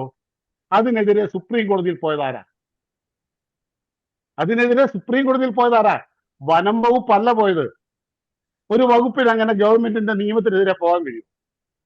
റിട്ടയർഡ് ചെയ്ത ഉന്നതരായ IFS ഉദ്യോഗസ്ഥന്മാർ സംഘടിതമായി പണം മുടക്കി സുപ്രീം കോടതിയിൽ കേന്ദ്ര വന നിയമ ഭേദഗതിക്കെതിരെ കേസിന് പോയി എന്ന് പറഞ്ഞാൽ റിട്ടയർ ചെയ്ത ഉദ്യോഗസ്ഥന് ഇതിന് വേണ്ടുന്ന പണം എവിടെയാ? 1 മണിക്കൂർ സുപ്രീം കോടതിയിൽ ഈ കേസ് വാദിക്കണമെങ്കിൽ എത്ര ലക്ഷം രൂപ കൊടുക്കണം? അങ്ങനെ പണം കൊടുത്ത് ഈ കോടതിയിലേക്ക് പോകാൻ ഇവർക്ക് എന്താ പ്രത്യേക താല്പര്യം? ഇവര് കാക്കി അണിഞ്ഞിരുന്ന കാലഘട്ടത്തിൽ മാന്യമായിട്ട് വനം സംരക്ഷിച്ചതല്ലേ? റിട്ടയർ ചെയ്ത് വീട്ടിലിരിക്കുമ്പോ കേന്ദ്ര വന നിയമത്തിനെതിരെ കോടതിയിൽ പോകണമെങ്കിൽ അതിന്റെ പിന്നിൽ ആരാ? അതുപോലെ വൺ എർത്ത് വൺ ലൈഫ് എന്ന് പറയുന്ന സംഘടന എല്ലാവരും ഇവിടെ പ്രസംഗിക്കുക, MPയും MLAയും മന്ത്രിയും പ്രസംഗിക്കുക. അത് വൺ എർത്ത് വൺ ലൈഫ് എന്ന് പറയുന്ന ഒരു സംഘടന കോടതിയിൽ പോയത് കൊണ്ടാണ് ഈ പ്രശ്നങ്ങൾ ഉണ്ടായത്. ഈ വൺ എർത്ത് വൺ ലൈഫ് എന്ന് പറയുന്ന സംഘടന അതിന്റെ തലപ്പത്താരാണ്? അവരുടെ ഫണ്ടിങ് എവിടെ നിന്നാണ്? അവർ ഇത്തരം കാര്യങ്ങൾ ചെയ്യുന്നതിന് പിന്നിൽ പ്രവർത്തിക്കുന്ന ആരാണ്? ഇത് കണ്ടുപിടിക്കേണ്ട ഉത്തരവാദിത്വം ഈ ജനപ്രതിനിധികൾക്കില്ലേ? ഇവിടെ മുഴുവൻ തെറ്റും വനം വകുപ്പ് ഉദ്യോഗസ്ഥർക്കും അല്ല, അവരുടെ തലപ്പത്തിരിക്കുന്നവർക്കും അല്ല. ഇവരെ നിയന്ത്രിക്കാനുള്ള നട്ടല്ലില്ലാത്ത ഭരണകൂടത്തിനും ജനപ്രതിനിധികൾക്കുമാണ്. അതാണ് റോബിനെ ശരി. നമ്മളെ വഞ്ചിക്കുക. ശ്രീ അഡ്വക്കേറ്റ് ജോണി, നമുക്കറിയാം എത്രയോ നാളുകൾ ജനങ്ങൾ തെരുവിലിറങ്ങി ഒരുമാതിരിപ്പെട്ട, എനിക്ക് തോന്നുന്നത് പല വിഭാഗങ്ങളായി പല സംഘടനകളായി തെരുവിലിറങ്ങുന്ന സാഹചര്യമുണ്ടായി. പല പ്രക്ഷോഭങ്ങൾ സംഘടിപ്പിച്ചു, സമരങ്ങൾ സംഘടിപ്പിച്ചു, നിരവധി പേരുടെ മരണം കണ്ടു. ഇത്രയും എല്ലാം സംഘർഷങ്ങളും ഇതെല്ലാം നടന്നിട്ടും ഇതുപോലൊരു നിയമം വീണ്ടും ഉണ്ടാക്കിക്കൊണ്ട് വരിക എന്ന് പറയുമ്പോൾ ഇതിൻ്റെ പിന്നിലുള്ള ഒരു ചേതോവികാരമാണ് മനസ്സിലാക്കാൻ കഴിയാതെ പോകുന്നത്. എന്താണ് ഇത്രയും ആളുകൾ, എത്രയോ ആയിരക്കണക്കിന് പേർ തെരുവിലിറങ്ങി, അതുപോലെ ഇപ്പോൾ സഭാ സംവിധാനങ്ങളടക്കം തെരുവിലിറങ്ങുന്ന സാഹചര്യമുണ്ടായി, വലിയ സമരങ്ങൾ നടത്തുന്ന സാഹചര്യമുണ്ടായി. ഇങ്ങനെയെല്ലാം ഉണ്ടായിട്ടും പിന്നെയും ഇതുപോലുള്ള നിയമം ഉണ്ടാക്കിക്കൊണ്ടുവരികയാണ്. എന്തുകൊണ്ടാണ് ഇവരിങ്ങനെ ചെയ്യുന്നത് എന്നാണ് തോന്നുന്നത്? കുഞ്ഞുണ്ണി മാഷിന്റെ പഴയ ഒരു കവിതയുണ്ട്, ഒരു വിരൽ അന്യന് നേരെ ചൂണ്ടും നേരം മറുവിരലെല്ലാം നമുക്ക് നേരെ. ഒരു വിരൽ അന്യന് നേരെ ചൂണ്ടും നേരം മറുവിരലെല്ലാം നമുക്ക് നേരെ. ഇതിന്റെ യഥാർത്ഥ കാരണക്കാരൻ നമ്മളാണ്. ഇവിടെ മുഖ്യധാര രാഷ്ട്രീയ പാർട്ടികളുടെ അണികളായിട്ട് ജനങ്ങൾ വിഭജിച്ച് നിൽക്കുകയാണ്. അപ്പോൾ യഥാർത്ഥത്തിൽ തിരഞ്ഞെടുപ്പ് കഴിഞ്ഞാൽ ജനങ്ങള് ഒന്നായിട്ട് തന്നെ അവരുടെ ക്ഷേമത്തിന് വേണ്ടിയിട്ട് തിരഞ്ഞെടുക്കപ്പെടുന്ന സംവിധാനങ്ങൾ പ്രവർത്തിക്കുന്നുണ്ടോ എന്ന് ഒരുമിച്ച് നോക്കേണ്ടതിന് പകരം അവരവരുടെ രാഷ്ട്രീയ പാർട്ടികളിൽപ്പെട്ട നേതാക്കന്മാരെ സംരക്ഷിച്ചു നിർത്തുന്നതായ ഒരു ബാധ്യത കൂടി സാധാരണ ജനങ്ങൾ ഏറ്റെടുത്തിരിക്കുകയാണ്. അവിടെ പ്രതിസന്ധി ഉണ്ടാകുന്നത് ഭരണപക്ഷത്തിനെ ഏതെങ്കിലും തരത്തിൽ അവർക്കെതിരെ വിമർശിച്ചു കഴിഞ്ഞാൽ സംഘടിതമായിട്ട് അവരെ ആ വിമർശിക്കുന്ന ആൾക്കാരെ ആക്രമിക്കുന്നതിന് വേണ്ടിയിട്ട് അത് വൈകാരികമായിട്ടും അതുപോലെ പലപ്പോഴും ശാരീരികമായിട്ടും ആക്രമിക്കുന്നതിന് തയ്യാറായിട്ട് അവരെ പിന്തുണയ്ക്കുന്നവർ നിൽക്കുന്നു. പ്രതിപക്ഷത്തിലെ ഏതെങ്കിലും നേതാക്കന്മാർക്കെതിരെ സംസാരിക്കുമ്പോൾ അവരെയും സംരക്ഷിച്ചു നിർത്തുന്നതിന് വേണ്ടിയിട്ട് അവരുടെ അണികൾ വളരെ പ്രതിജ്ഞാബദ്ധരായിട്ട് പ്രവർത്തിക്കുന്നു. അതൊക്കെ ആവശ്യം തന്നെയാണ്. ഒരു സംഘടനാ സംവിധാനത്തിൽ അതൊക്കെ അങ്ങനെ ചിട്ടപ്പെടുത്തി വെച്ചിരിക്കുന്നതാണ്. പക്ഷെ പ്രശ്നം അതല്ല. ഇവിടെ പലപ്പോഴും ഇപ്പോഴത്തെ സാഹചര്യം പരിശോധിക്കുമ്പോൾ ഈ പല നിയമങ്ങളും ഉണ്ടാക്കിയിരിക്കുന്നത് ഒരിക്കലും ജനതാല്പര്യത്തിന് വേണ്ടിയിട്ടല്ല. നിയമനിർമ്മാണം എന്ന് പറയുന്ന പ്രക്രിയ നമ്മൾ മറ്റാരെയോ ഏൽപ്പിച്ചിട്ട് മിണ്ടാതെ ഇരിക്കുകയാണ്. ആരെയാണ്? ജനപ്രതിനിധികളെ തെരഞ്ഞെടുക്കുന്നതോടുകൂടി നമ്മളുടെ ഉത്തരവാദിത്വം കഴിഞ്ഞു എന്ന് വിചാരിച്ച് നമ്മൾ ഇരിക്കുകയാണ്. ഇവിടെ ഏതെങ്കിലും നിയമനിർമ്മാണം നടക്കുമ്പോൾ അതിനു മുമ്പായിട്ട് ബില്ല് കൊണ്ടുവരുമല്ലോ, ആ ഡ്രാഫ്റ്റ് കൊണ്ടുവരുമല്ലോ. നമ്മൾ എത്ര പേര് പരിശോധിക്കുന്നുണ്ട്? ഗസറ്റില് നിയമത്തിന്റെ ഡ്രാഫ്റ്റ് വിജ്ഞാപനം ചെയ്യുമ്പോൾ, ബില്ലിന്റെ ഡ്രാഫ്റ്റ് വിജ്ഞാപനം ചെയ്യുമ്പോൾ നമ്മൾ എത്ര പേര് അതിനെപ്പറ്റി പഠിക്കുന്നുണ്ട്? ഈ വിഷയങ്ങളെ പറ്റി പ്രതികരിക്കുമ്പോൾ ഇത് കേൾക്കാൻ എത്ര പേര് തയ്യാറാകുന്നുണ്ട്? ഇവിടെ സോഷ്യൽ മീഡിയ ആയിക്കോട്ടെ, അല്ലെങ്കിൽ മുഖ്യധാരാ മാധ്യമങ്ങളായിക്കോട്ടെ, ഇങ്ങനെ പ്രതിസന്ധി അനുഭവിക്കുന്ന നിയമനിർമ്മാണ സംബന്ധിച്ചുകൊണ്ടൊരു ചർച്ച കൊണ്ടുവരുമ്പോൾ എത്ര പേര് കേൾക്കാനും പ്രതികരിക്കാനും തയ്യാറാകുന്നുണ്ട്? ഇതൊന്നും ഒരു ഗൗരവമുള്ള വിഷയമായിട്ട് ആരും കാണുന്നില്ല. ഇപ്പോൾ നമ്മൾ ഇത് ഇന്നും ഇന്നലെയും തുടങ്ങിയതൊന്നുമല്ല. ഇപ്പോൾ സോഷ്യൽ മീഡിയ വന്നതിന് ശേഷമാണ് ഇങ്ങനെയൊക്കെയുള്ള ഒരു ചർച്ചകളെങ്കിലും ഉണ്ടാകുന്നത് പലപ്പോഴും, അല്ലെങ്കിൽ മീഡിയ കുറച്ചുകൂടി ഗൗരവമായപ്പോഴാണ്. പക്ഷെ ഇത് ഇന്നോ ഇന്നലെയോ തുടങ്ങിയ കാര്യമല്ല. നിയമം, ജനാധിപത്യ സംവിധാനത്തിൽ നിയമനിർമ്മാണം ആരംഭിച്ച സമയം മുതൽ തന്നെ ഉദ്യോഗസ്ഥർ കൃത്യമായിട്ട് അവർക്ക് അഴിമതി കാണിക്കുന്നതിന് വേണ്ടിയിട്ടും ജനങ്ങളുടെ മുകളിലേക്ക് വെറും 4% മാത്രം വരുന്ന ഉദ്യോഗസ്ഥർക്ക് ജനങ്ങളുടെ മുകളിലേക്ക് അധികാര ദുർവിനിയോഗം നടത്തിക്കൊണ്ട് അവരെ അടിച്ചമർത്തുന്നതിന് വേണ്ടിയിട്ടും ധനസമ്പാദനം നടത്തുന്നതിന് വേണ്ടിയിട്ടുമുള്ള കൃത്യമായ നിയമനിർമ്മാണം അവർ നടത്തിയിട്ടുണ്ട്. ഈ നിയമങ്ങളൊക്കെ എഴുതിയുണ്ടാക്കുന്നത് ആരാ? സർക്കാർ ഉദ്യോഗസ്ഥരാണ്. ആ നിയമം എഴുതി ഉണ്ടാക്കുമ്പോൾ ജനപ്രതിനിധികൾ മതിയായ ഗൗരവം കൊടുക്കാതെ ഇത് പാസ്സാക്കപ്പെടുകയാണ്. ഇപ്പൊ ഏറ്റവും ഭംഗിയായിട്ട് പറഞ്ഞാൽ 1960 ഭൂപതിവ് നിയമം ഉണ്ടാക്കി. ഭൂപതിവ് നിയമം ഉണ്ടാക്കിയത് ഭൂമി പതിച്ചു കൊടുക്കുന്നതിന് വേണ്ടിയിട്ടാണ്. നിയമം നടപ്പാക്കുന്നതിന് വേണ്ടിയിട്ട് എഴുതി ഉണ്ടാക്കുന്നതാണ് ചട്ടങ്ങൾ. അങ്ങനെ കൊണ്ടുവന്ന ചട്ടത്തിൽ 1964 ചട്ടത്തിന്റെ പട്ടയ ഭൂമിന്റെ പിന്നിൽ എഴുതി വെച്ചു, ഈ പട്ടയം പതിച്ചു കൊടുക്കുന്ന ഭൂമിയിൽ നിൽക്കുന്നതും പിന്നീട് വളർന്നു വരുന്നതുമായ മുഴുവൻ മരങ്ങളുടെയും ഉടമസ്ഥൻ സർക്കാരായിരിക്കുമെന്ന് എഴുതി വെച്ചു. ജനങ്ങൾ ഉണ്ടാക്കിയ നിയമമല്ല, ഉദ്യോഗസ്ഥരുണ്ടാക്കിയ നിയമമാണ്. അങ്ങനെ എത്ര നിയമങ്ങൾ, ഓരോ നിയമങ്ങളും എടുത്ത് പരിശോധിക്കുമ്പോൾ മനസ്സിലാകും ജനതാല്പര്യം ഒട്ടുമില്ലാത്ത നിയമങ്ങൾ എങ്ങനെ പാസ്സാക്കപ്പെടുന്നു. അതിനാരും ജനങ്ങളവരെ ചുമതലപ്പെടുത്തി?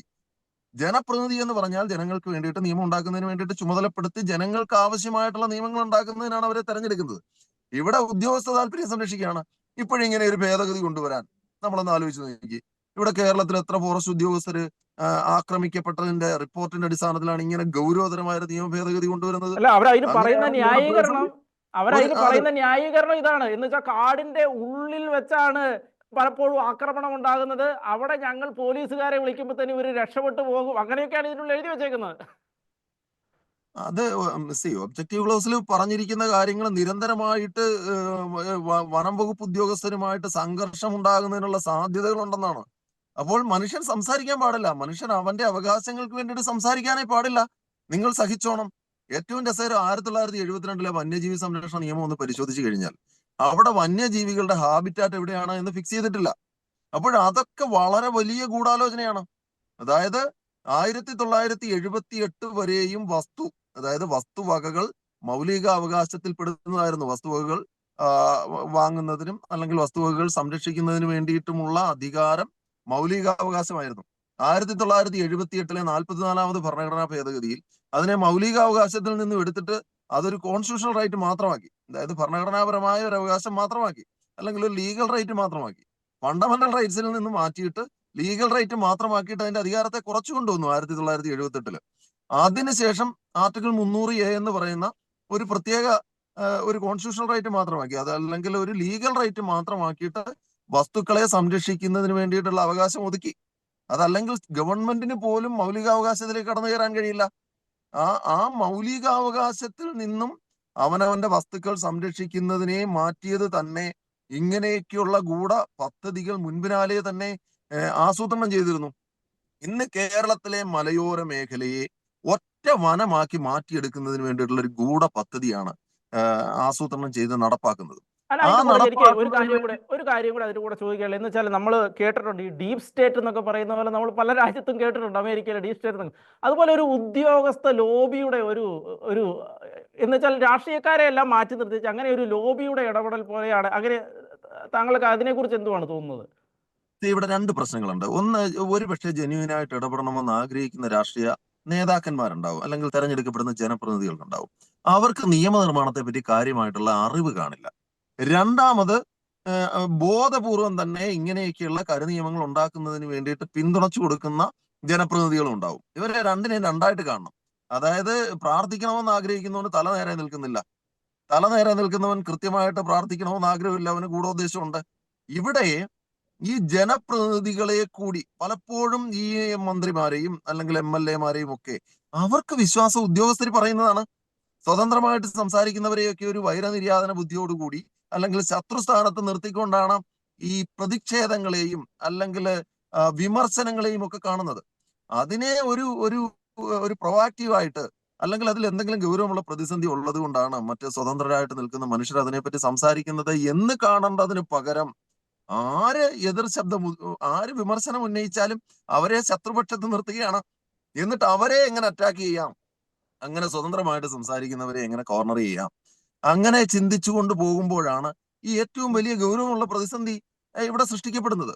ഇവിടെ നിയമനിർമ്മാണം യഥാർത്ഥത്തിൽ ജനങ്ങളുടെ മാത്രം അവകാശമാണ്. അതുകൊണ്ടാണ് ഇത് ഈ ഓരോന്നും വാട്ടർ ടൈറ്റ് കമ്പാർട്ട്മെന്റ് ആയിട്ട് ഈ 3 പില്ലേഴ്സിനെ നിർത്തിയിരിക്കുന്നത്. അതായത് ലെജിസ്ലേറ്റിംഗ് പവർ, ജുഡീഷ്യറിയുടെ പവർ, എക്സിക്യൂട്ടീവിന്റെ പവർ, ഇത് മൂന്നും വാട്ടർ ടൈറ്റ് കമ്പാർട്ട്മെന്റ് ആയിട്ട് മാറ്റി നിർത്തിയിരിക്കുകയാണ്. അത് ഒന്നൊന്നിന്റെ മുകളിലേക്ക്, അതായത് ജനാധിപത്യ സംവിധാനത്തിൽ ലെജിസ്ലേറ്റിംഗ് പവറിലേക്ക് എക്സിക്യൂട്ടീവ് കയറാൻ പാടില്ല. അതിനു വേണ്ടിയിട്ടാണ് ഇപ്പൊ അത് നമ്മൾ പലപ്പോഴും ചർച്ച ചെയ്യാറില്ലേ, ഈ പേഴ്സണൽ സ്റ്റാഫിനെ എന്തുകൊണ്ട് ഗവൺമെന്റ് ഉദ്യോഗസ്ഥരിൽ നിന്ന് പേഴ്സണൽ സ്റ്റാഫിനെ എടുക്കുന്നില്ല എന്ന്. യഥാർത്ഥത്തിൽ പേഴ്സണൽ സ്റ്റാഫിനെ എടുക്കുന്നത് തന്നെ എന്തിനു വേണ്ടിയിട്ടാണെന്ന് അറിയാമോ? അതായത് സ്വതന്ത്രമായിട്ട് എടുക്കുന്നത്, അതായത് എക്സിക്യൂട്ടീവിന്റെ അല്ലെ ഗവൺമെന്റ് ഉദ്യോഗസ്ഥരിൽ നിന്ന് എടുക്കാത്തതിന്റെ പ്രധാനപ്പെട്ട കാരണം, അങ്ങനെ പോലും ഒരു ഗവൺമെന്റ് ഉദ്യോഗസ്ഥന്റെ കൈകടത്തൽ നിയമനിർമ്മാണത്തിൽ ഉണ്ടാകാൻ പാടില്ല എന്നുള്ള വലിയ വിശാലമായ ഉദ്ദേശത്തിലാണ്.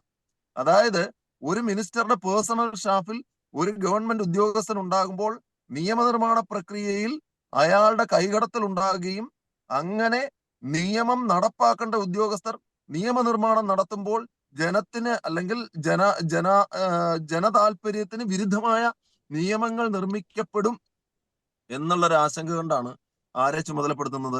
നിയമനിർമ്മാണത്തിന് വേണ്ടിയിട്ട് ചുമതലപ്പെട്ട മിനിസ്റ്ററുടെ ഈ പേഴ്സണൽ സ്റ്റാഫിലേക്ക് മിനിസ്റ്റർക്ക് വിശ്വാസവും അതുപോലെ തന്നെ അറിവുമുള്ള ആൾക്കാര് ആ പേഴ്സണൽ സ്റ്റാഫിലേക്ക് വരണം. കാരണം ഓരോ നിയമവും ഉണ്ടാകുമ്പോൾ ഇത് ലോ ഡിപ്പാർട്ട്മെന്റിലേക്ക്, ഇപ്പൊ ചട്ടങ്ങളൊക്കെ പാസ്സാക്കപ്പെടുമ്പോൾ ലോ ഡിപ്പാർട്ട്മെന്റിലേക്ക് മിനിസ്റ്റീരിയൽ അസന്റ് വിടുകയാണ്. മിനിസ്റ്റീരിയൽ അസന്റ് വിടും. മിനിസ്റ്റർക്ക് ഒരുപാട് ജോലികളുണ്ട്, ഒരുപാട് തിരക്കുള്ള മനുഷ്യനാണ്. അപ്പൊ ആ തിരക്കുള്ള മനുഷ്യന് ഇത് മുഴുവൻ പരിശോധിക്കാൻ സമയം കിട്ടിയില്ലെങ്കിൽ ആര് പരിശോധിക്കണം? പേഴ്സണൽ സ്റ്റാഫിൽ ഉൾപ്പെട്ട് വരുന്നവർ പരിശോധിക്കണം.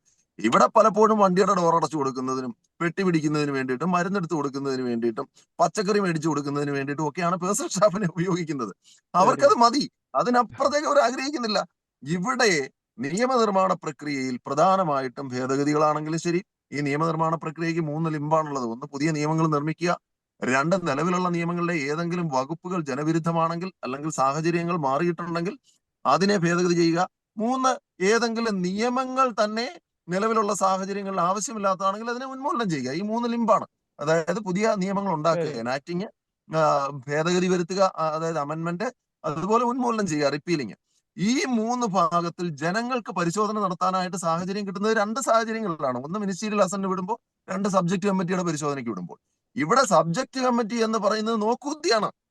അത് പറയാതിരിക്കാൻ ഒരു നിവൃത്തിയില്ല.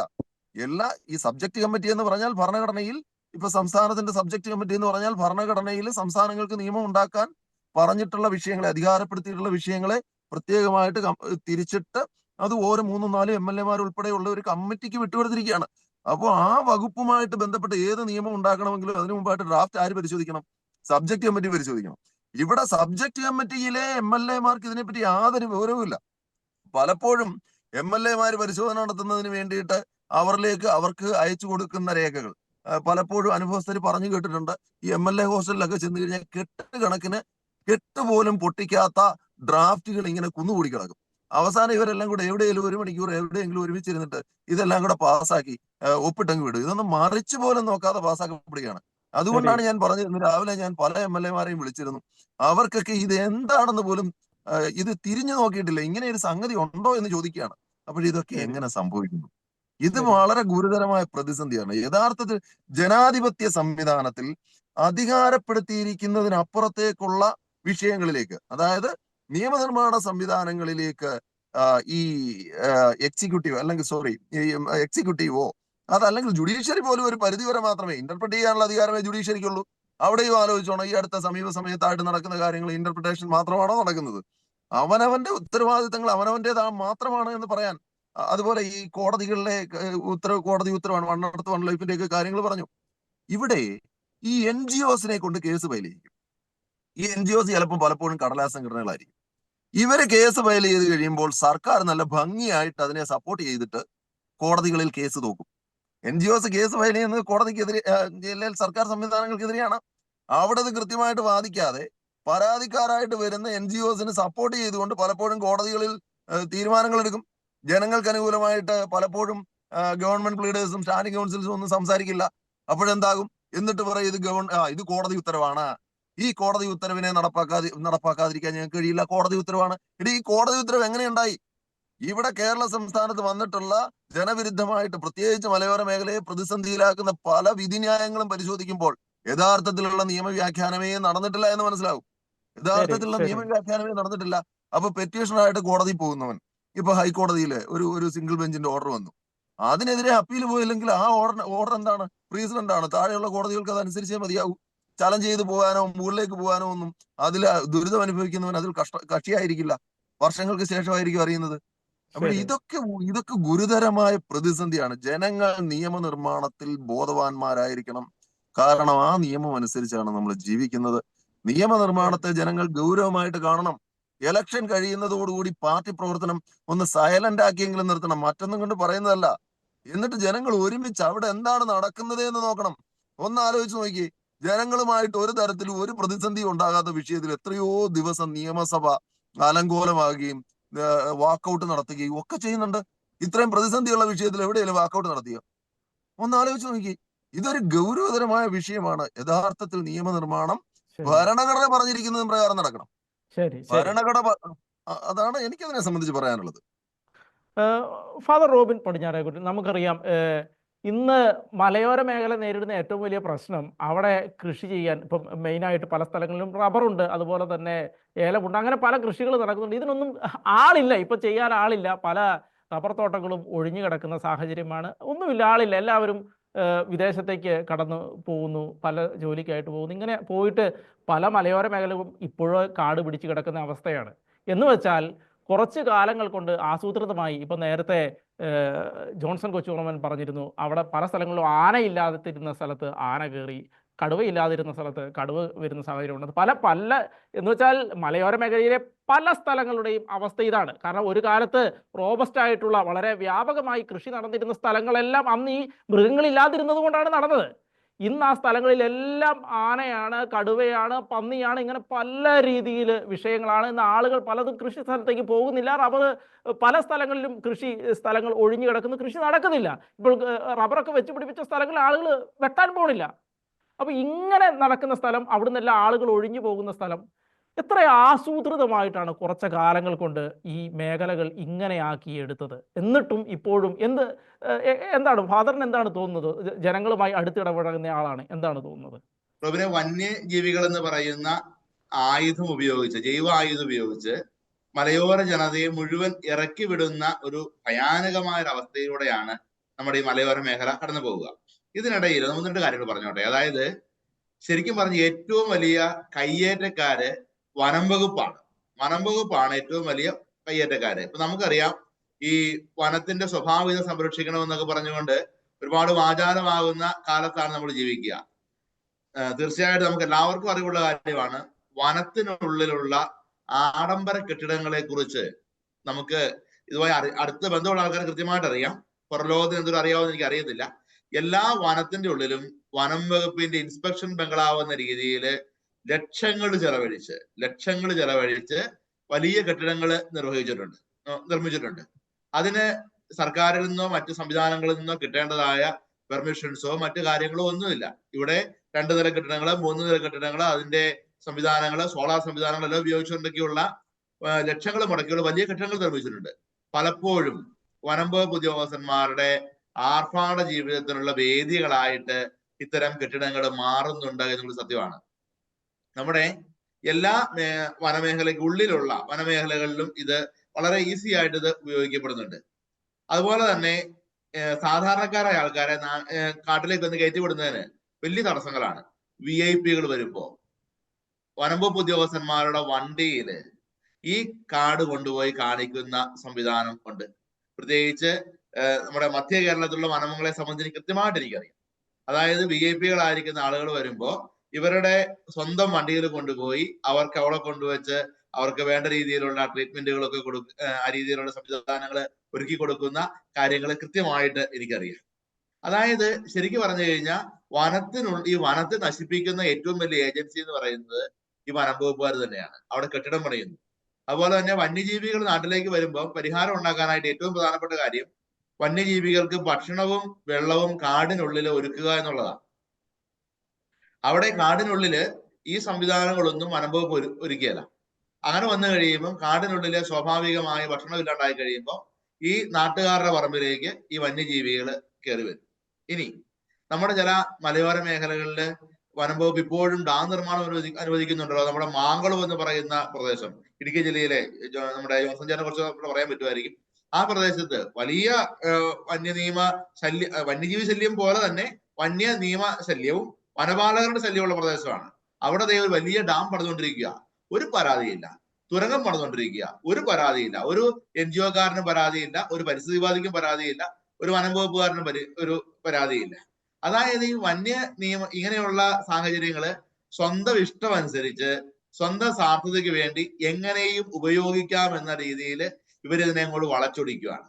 എന്നിട്ട് സാധാരണക്കാരായ ആൾക്കാരെ ഇറക്കി വിടുന്നു. ഇനി നമുക്കറിയാമല്ലോ, റീബിൽഡ് കേരളയുടെ ഭാഗമായിട്ട് സ്ഥലം ഏറ്റെടുക്കുന്ന ഒരു സംവിധാനം വന്നിട്ടുണ്ട്. ഇവര് കുറെ സ്ഥലങ്ങൾ ഏറ്റെടുക്കും. കുറെ സ്ഥലങ്ങൾ ഏറ്റെടുക്കാനായിട്ട് ഇവരങ്ങോട്ട് വല്ലാത്തൊരു വിമുഖത കാണിക്കുകയാണ്. കാരണം ഇവർക്കറിയാം ആ സ്ഥലത്ത് നിന്ന് ആൾക്കാർ ഇട്ടിട്ട് പോകാനായിട്ട് നിർബന്ധിതരാകുമെന്ന് അറിയാം. അതായത് 5 ഏക്കർ സ്ഥലത്തിന് 15 ലക്ഷം രൂപയാ ഇവർ കൊടുക്കുന്നേ. ആ രീതിയിൽ ഈ മലയോര മേഖലയിലുള്ള ആൾക്കാരെ സാമ്പത്തികമായിട്ട് പോലും തകർത്ത് കളയാനുള്ള ഒരു ഗൂഢ ലക്ഷ്യം ഇതിനകത്ത് പ്രവർത്തിക്കുന്നുണ്ട്. ഇവിടെയൊന്നും ചോദിക്കാനും പറയാനും ഒന്നും ആരുമില്ലാത്ത ഒരു അവസ്ഥയിലേക്ക് നമ്മൾ മാറിപ്പോകുന്ന ഒരു സാഹചര്യം ഉണ്ടാകുന്നുണ്ട്.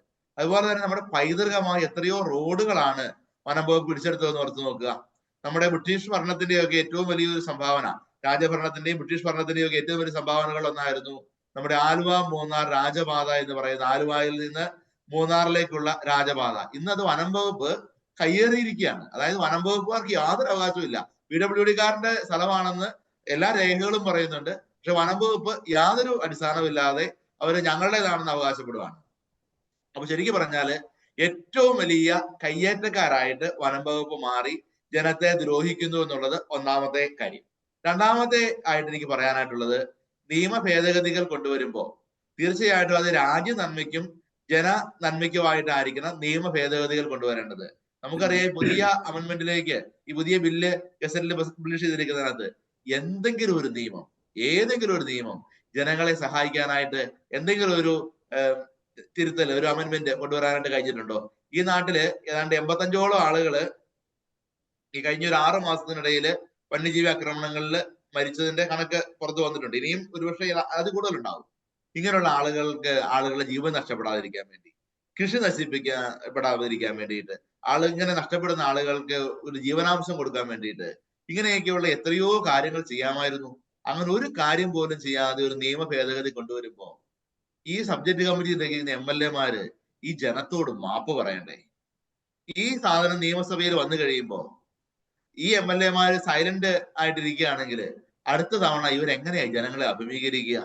ജനങ്ങളോട് അന്നേരം ഇവർക്ക് പറയാം എന്തെങ്കിലും ഒരു ഉടനെ ന്യായങ്ങൾ ഇവർക്ക് ഉണ്ടാകും. അത്രമാത്രം ജനത്തെ വിറ്റ് കാശാക്കുന്ന ഒരു രാഷ്ട്രീയ സംവിധാനത്തിന്റെ ഒരു യഥാർത്ഥമായ ഒരു ചിത്രം നമുക്കിവിടെ കാണുവാനായിട്ട് കഴിയുന്നുണ്ട്.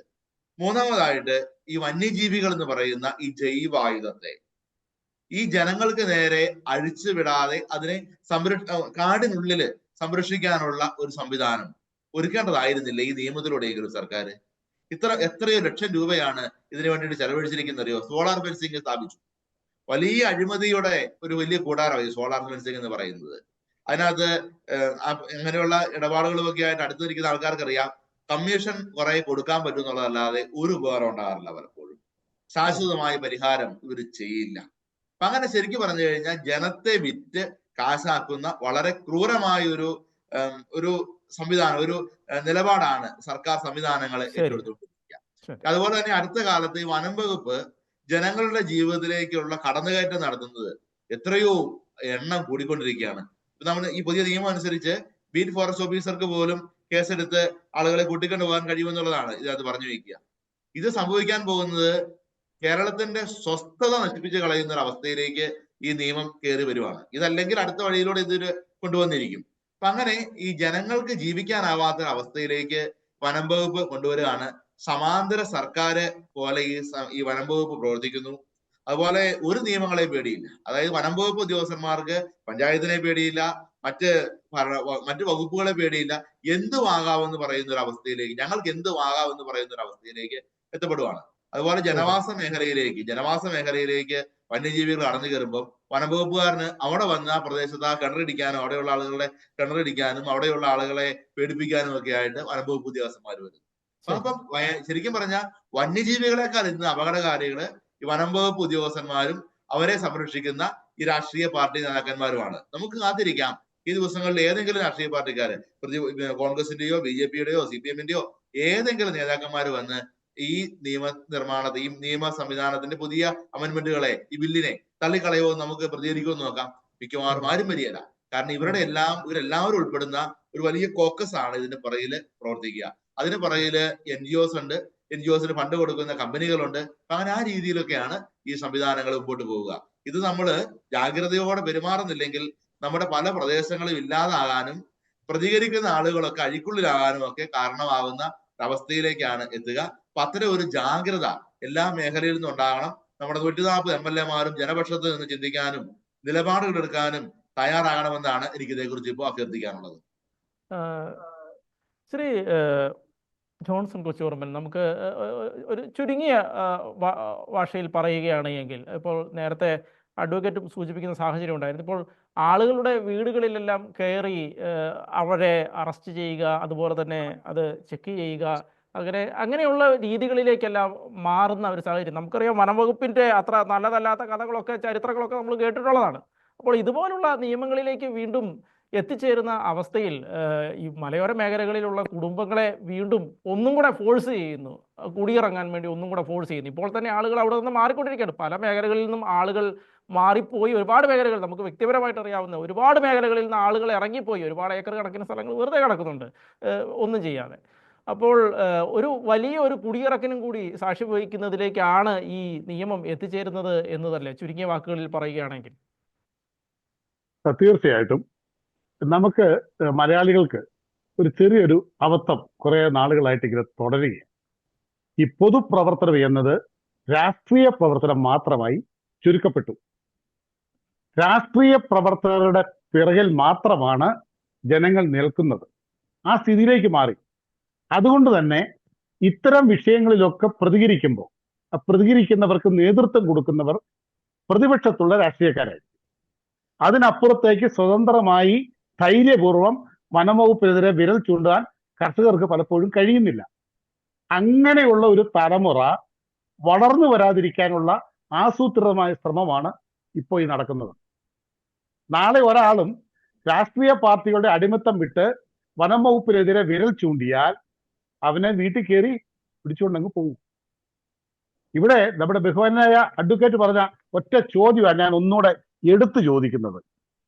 ജനപ്രതിനിധികൾ അറിയാതെ, ജനപ്രതിനിധികളുടെ അധികാരത്തിന് മുകളിൽ, ജനപ്രാതിനിധ്യ നിയമസഭയ്ക്ക് മുകളിൽ എങ്ങനെയാണ് ഇങ്ങനെയൊരു ബില്ല് ഇവിടെ ചർച്ചയ്ക്ക് കൊണ്ടുവന്നത്, അതിന്റെ കരട് പുറത്തിറങ്ങിയത്?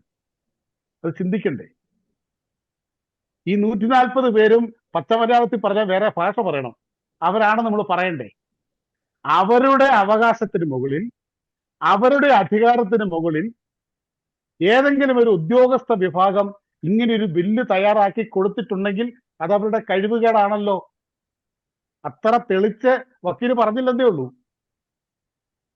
ജനപ്രതിനിധികൾ ചെയ്യേണ്ട കാര്യം ജനപ്രതിനിധികൾ ചെയ്യാതെ ഉദ്യോഗസ്ഥർ പറയുന്ന കാര്യങ്ങളിൽ മാത്രം ഒപ്പിട്ട് കൊടുക്കുന്ന മന്ത്രിമാരും MLA-മാരുമാണ് ഈ നാടിന്റെ ശാപം. അത് ഒന്നാമത്തെ കാര്യം. രണ്ടാമത്തെ, അച്ഛൻ പറഞ്ഞ കാര്യത്തിലേക്ക് വന്നാൽ, അല്ലെങ്കിൽ വക്കീൽ പറഞ്ഞ രണ്ടാമത്തെ കാര്യം, ഈ NGO-യുടെ കാര്യം പറഞ്ഞു. ഞാനും ആദ്യം ഒന്ന് പറഞ്ഞു. വക്കീലിനും അറിയാം, ബഹുമാനായ അച്ഛനും അറിയാം, റോബിനും അറിയാം, നമ്മളെ കേൾക്കുന്ന സാധാരണപ്പെട്ടവർക്കും അറിയാം. NGO-ക്കുള്ള ഫണ്ടുകൾ എവിടെ നിന്നാണെന്ന് കണ്ടുപിടിക്കാൻ രാജ്യത്ത് വകുപ്പൊന്നും ഇല്ലേ? ഇവിടെ എന്ത് അന്വേഷണ സംവിധാനങ്ങളാണ് ഉള്ളത്? ഇവരൊക്കെ ഈ കോടതിയിൽ കൊണ്ടുപോയി ചെലവഴിക്കുന്ന പണം എവിടെ? ഈ വൺ എർത്ത് വൺ ലൈഫിന്റെ മാത്രം സാമ്പത്തിക സ്രോതസ് എവിടെ നിന്ന് ഒന്ന് കണ്ടുപിടിച്ച് പുറത്തു വിടാൻ കേരളത്തിലെ ഏതെങ്കിലും ഒരു ഭരണാധികാരിക്ക് കഴിയുമോ? എന്തുകൊണ്ടാണ് അവർ തയ്യാറാകാത്തത്? ഏറ്റവും ഒടുക്കം ഇപ്പൊ ഞാൻ ഇടുക്കി എന്ന് പറയുമ്പോൾ ഈ CHR വിഷയത്തിൽ വക്കീല് പറഞ്ഞത് തന്നെയാണ് ഉണ്ടായത്. ഈ പറഞ്ഞ NGO സംഘടന കോടതിയിലേക്ക് പോകുന്നു. കോടതി റിപ്പോർട്ട് ചോദിക്കുന്ന ആരോടാ? ഇവിടെയുള്ള കർഷക സംഘടനകളോടാ? അല്ലല്ലോ. കോടതി റിപ്പോർട്ട് ചോദിക്കുന്നത് ഗവൺമെന്റിനോടാണ്. വക്കീല് പറഞ്ഞതുപോലെ ഗവൺമെന്റിന്റെ ഉത്തരവാദിത്തപ്പെട്ട ആൾ അവിടെ ചെല്ലുമ്പോൾ മൗനം പാലിക്കുന്നു. നിയമം നമുക്കെതിരായി രൂപപ്പെടുന്നു. ഇത് അനുഭവിക്കുന്ന ഒരു ജനതയാണ് ഇവിടെ ഉള്ളത്. അച്ഛൻ പറഞ്ഞ ഒരു കാര്യം കൂടെ പറഞ്ഞാൽ നിർത്താം. അച്ഛൻ വളരെ സത്യം അച്ഛൻ പറഞ്ഞ കാര്യം ഞാൻ നേരിട്ട് പോയി കണ്ടിട്ടുള്ളതാ. വനം വകുപ്പാണ് വനം നശിപ്പിക്കുന്നതിലെ ഒന്നാമത്തെ പ്രതികൾ. അച്ഛൻ പറഞ്ഞ ഈ കോടികളുടെ നിർമ്മാണം മാത്രമല്ല, ഞാൻ നിരവധി തവണ ചർച്ചകളിലും അല്ലാതെ ആവശ്യപ്പെട്ടിട്ടുള്ളതാണ്. വനം വകുപ്പ് വനത്തിനുള്ളിൽ നടത്തിയിരിക്കുന്ന നിർമ്മിതികളെ കുറിച്ച് സമഗ്രമായ അന്വേഷണം നടത്തി റിപ്പോർട്ട് പുറത്തുവിടണം. ചുരുങ്ങിയത് 5 വർഷത്തിനുള്ളിൽ നടത്തിയിട്ടുള്ള നിർമ്മാണങ്ങളെ കുറിച്ച്. ഇപ്പോഴും ഞാൻ ആവശ്യപ്പെടുന്നു, വനത്തിനുള്ളിൽ വനംവകുപ്പ് നടത്തിയിരിക്കുന്ന മുഴുവൻ നിർമ്മാണ പ്രവർത്തനങ്ങളെ കുറിച്ചുമുള്ള റിപ്പോർട്ട് പുറത്തുവിടണം. രണ്ടാമതൊരു കാര്യം, കൂടി, സ്വാഭാവിക വനം നശിപ്പിച്ച് വനത്തിനുള്ളിൽ തേക്ക്, യൂക്കാലി തുടങ്ങിയ പ്ലാന്റേഷൻ ട്രീകൾ വെച്ച് പിടിപ്പിച്ചതും വനം വകുപ്പാണ്. വനമില്ലാതാക്കുന്ന വനം വകുപ്പാണ് വനസംരക്ഷണം എന്ന പേരിൽ കൃഷിക്കാരനെയും സാധാരണക്കാരനെയും കയ്യാമം വെക്കാനുള്ള ഈ കരുനീയത്തിന്റെ പുറകിലെന്നും മനസ്സിലാക്കേണ്ടതുണ്ട്. അതുകൊണ്ട് തന്നെ ഈ നിയമത്തിനെതിരെ, ഒന്നുകൂടി ഞാൻ പറയുന്നു, ഈ നിയമത്തിനെതിരെ നിയമസഭയിൽ ശക്തമായ നിലപാടെടുക്കാത്ത ജനപ്രതികളെ ജനവഞ്ചകരായി കണ്ടുകൊണ്ട് എതിർക്കുവാനുള്ള ആർജവത്വം ഓരോ മലയാളിയും ഓരോ കർഷകനും കാണിക്കണം. എങ്കിലേ പ്രശ്നം പരിഹരിക്കപ്പെടൂ. അഡ്വക്കേറ്റ് എന്തോ പറയുന്നുണ്ട്, പെട്ടെന്നൊന്ന് പറഞ്ഞു തീർക്കാവോ? ഞാൻ വളരെ ഷോർട്ടായിട്ട് പറഞ്ഞാലേ, ഇപ്പോൾ നിലനിൽക്കുന്ന പ്രതിസന്ധികളെല്ലാം നിയമപരമായ പ്രതിസന്ധികളാണ്. ഈ തൊലിപ്പുറത്തെ ചികിത്സ കൊണ്ട് ഈ വിഷയങ്ങൾ പരിഹരിക്കപ്പെടാൻ പറ്റുന്നതല്ല. ഇതിൽ ഷക്കീന TV ഉൾപ്പെടെ ഒരു വലിയ ക്യാമ്പയിനിങ്ങിന് തയ്യാറാകണം. ഈ പ്രതിസന്ധികളെല്ലാം തന്നെ സെപ്പറേറ്റ് ആയിട്ട് പരിഗണിക്കപ്പെടേണ്ടതാണ്. ഇതൊന്നും ഒറ്റ ചർച്ച കൊണ്ടൊന്നും തീരുന്ന കാര്യങ്ങളല്ല. ഇക്കോളജിക്കലി സെൻസിറ്റീവ് ഏരിയ പ്രത്യേകം ചർച്ച ചെയ്യേണ്ടതാണ്. ESZ, ഇക്കോളജിക്കലി ഫ്രജൈൽ ലാൻഡ്, പട്ടയ പ്രശ്നം, മരംമുറി വിഷയം, CHR വിഷയം, നിർമ്മാണ നിരോധനം, അതുപോലെ തന്നെ വന്യജീവിയുമായിട്ട് ബന്ധപ്പെട്ട നിയമങ്ങൾ, അതുപോലെ കേരള ഫോറസ്റ്റ് ആക്ടിന്റെ ഭേദഗതി, ഇതൊക്കെ പ്രത്യേകമായി ക്യാമ്പയിനിങ് നടത്തി ചർച്ച ചെയ്യണം. ഇപ്പൊ ഷക്കീന TVയുടെ ഈ ലൈവ് ചർച്ച കേൾക്കുന്ന വളരെ ആൾക്കാരിലേക്ക് മാത്രം, അല്ലെങ്കിൽ അവരിലേക്ക് മാത്രം ഇത് ഒതുങ്ങി നിന്നിട്ട് ഇന്നത്തെ ചർച്ച തീർന്നു, TV ഓഫ് ചെയ്തു വീട്ടിൽ പോയി, എവിടെ കൊണ്ടാവുന്നില്ല. ഇത് ഗുരുതരമായ പ്രതിസന്ധികൾ. ഒന്നാമത് നമ്മൾ മനസ്സിലാക്കേണ്ടത്, ഇന്ത്യക്ക് 1949 നവംബർ മാസം 26-ാം തീയതി ഒരു ഭരണഘടന ഉണ്ടാകുമ്പോൾ അതിനൊക്കെ എത്രയോ നൂറ്റാണ്ടുകൾക്ക് മുമ്പ് ജീവിതം തുടങ്ങിയതാണ് മലയോര മേഖലയിലെ ജനങ്ങൾ. അവർക്ക് വേണ്ടി കൂടിയാണ് ഈ ഭരണഘടന ഉണ്ടായത് എന്നുള്ളൊരു ബോധ്യം ഉണ്ടാകണം. ഇനിയും ഈ ഭൂമി ഏറ്റെടുക്കലിന്റെ വിഷയത്തെ കൂടി പറയാം. ഫോറസ്റ്റ് ആയിട്ട് വനം ഏറ്റെടുക്കുകയാണ് റീബിൽഡ് കേരള പദ്ധതിയിൽ ഉൾപ്പെടുത്തി. ഒരിക്കൽ ഇത് വനമായിട്ട് ഡിക്ലെയർ ചെയ്യപ്പെട്ട് കഴിഞ്ഞാൽ സംസ്ഥാനത്തിന്റെ ഭൂവിനിയോഗം എന്ന് പറയുന്നത് സംസ്ഥാനത്തിന്റെ അധികാരമാണ് എങ്കിൽ ആ വനമായിട്ട് ആ ഭൂമി ഏറ്റെടുക്കുന്നതോടുകൂടി ആ ഭൂമി കേന്ദ്രത്തിന്റെ 1980 ഫോറസ്റ്റ് കൺസർവേഷൻ ആക്ടിന്റെ പരിധിയിലേക്ക് പോയി. അതനുസരിച്ചുള്ള നിയന്ത്രണങ്ങൾ പ്രകാരം കേന്ദ്ര ഗവൺമെന്റിന്റെ അധീനതയിലേക്ക് പോയി. സംസ്ഥാന സർക്കാരിന്റെ പണം മുടക്കി കേന്ദ്ര ഗവൺമെന്റിന്റെ അധീനതയിലേക്ക് ഭൂമി മേടിച്ചു കൊടുക്കുന്ന സാഹചര്യം അത് പിന്നീട് ഒരിക്കലും തിരിച്ച് കൃഷിഭൂമിയാകില്ലെന്ന് ഓർത്തോണം. ഒരു രാജ്യങ്ങളും കൃഷിഭൂമിയുടെ അളവ് കുറയാൻ സമ്മതിക്കത്തില്ല. അതുപോലെ ഇവിടെ നമ്മളെ ഭരിക്കുന്നത് 3 പ്രധാനപ്പെട്ട പൊതുബോധങ്ങളാണ്. ഈ പൊതുബോധങ്ങൾ തിരുത്തണം. അത് പലപ്പോഴും എന്നോട് ഇടുക്കി ജില്ലയിലുള്ള ആൾക്കാർ തന്നെ വിളിച്ചു ചോദിച്ചിട്ടുണ്ട്. ഏറ്റവും പ്രതിസന്ധി അനുഭവിക്കുന്നത് ഒരുപക്ഷെ കേരളത്തിലെ ഭൂമി പ്രതിസന്ധികളുടെ യൂണിവേഴ്സിറ്റി ആക്കാവുന്ന സ്ഥലമാണ് ഇടുക്കി ജില്ല. അവിടെ നിന്ന് ആൾക്കാർ ചോദിക്കുകയാണ്, ഇവിടെ വനം കുറെ കാലമായിട്ട് അങ്ങ് കുറഞ്ഞു കുറഞ്ഞു വരികയല്ലേ എന്ന്. 2008 മുതൽ 2018 വരെ 20,000 ഹെക്ടർ വനഭൂമി കൂടിയിട്ടുണ്ട്. 1952 മുതൽ ഇങ്ങോട്ട് ഒരേ ഒരു വിഷയം, 1952 മുതൽ ഇങ്ങോട്ട് 29% ഉണ്ടായിരുന്ന വനം ഇപ്പോൾ 29.65% ഉണ്ട്. ഇവിടെ ദേശീയ ശരാശരിയുടെ ഇരട്ടിയിലധികം പോപ്പുലേഷൻ ഡെൻസിറ്റി ഉള്ള സ്ഥലമാണ്. ഇവിടെ വനം കുറയുന്നില്ല, വന്യജീവികളുടെ എണ്ണം കുറയുന്നില്ല, ഇവിടുത്തെ പരിസ്ഥിതിക്ക് യാതൊരു പ്രശ്നവുമില്ല. ഇതൊക്കെ എക്കോ ടെററിസ്റ്റ് എന്ന് പറയുന്ന പരിസ്ഥിതി തീവ്രവാദികൾ, NGOകൾ, അവര് ഫണ്ടിന് വേണ്ടിയിട്ട് ഗൂഢതാല്പര്യങ്ങൾക്ക് വേണ്ടിയിട്ട്, ഇതിന്റെ പിന്നിൽ പ്രകൃതി സ്നേഹമൊന്നുമില്ല. യഥാർത്ഥത്തിൽ പ്രകൃതിയെ സ്നേഹിക്കുന്നതും പ്രകൃതിയെ സംരക്ഷിക്കുന്നതും കർഷകരാണ്. അല്ലെങ്കിൽ ഇങ്ങനെ ഒരു ഗ്രൂപ്പ് ഞങ്ങൾ പ്രകൃതിയെ സംരക്ഷിക്കുന്നു, ഇവന്മാരൊക്കെ ഈ പറയുന്ന ആൾക്കാരെ ഞാൻ വളരെ രൂക്ഷമായിട്ട് വിമർശിക്കാറുള്ളത്, സയന്റിഫിക് ആയിട്ടുള്ള എല്ലാ മോഡേൺ അമനിറ്റീസും എൻജോയ് ചെയ്തുകൊണ്ടാണ് സാധാരണക്കാരൻ ചെറ്റക്കുടിൽ കിടക്കുന്നവന്റെ വിഷയങ്ങളിൽ അവരാണ് പരിസ്ഥിതിയെ നശിപ്പിക്കുന്നത് എന്നുള്ളൊരു ആരോപണം ഉന്നയിക്കുമ്പോൾ പലപ്പോഴും അതിനെതിരെ പ്രതികരിക്കാൻ മതിയായ ഒരു പ്രതികരണം നടത്താൻ നമ്മുടെ സമൂഹം തയ്യാറാകുന്നില്ല.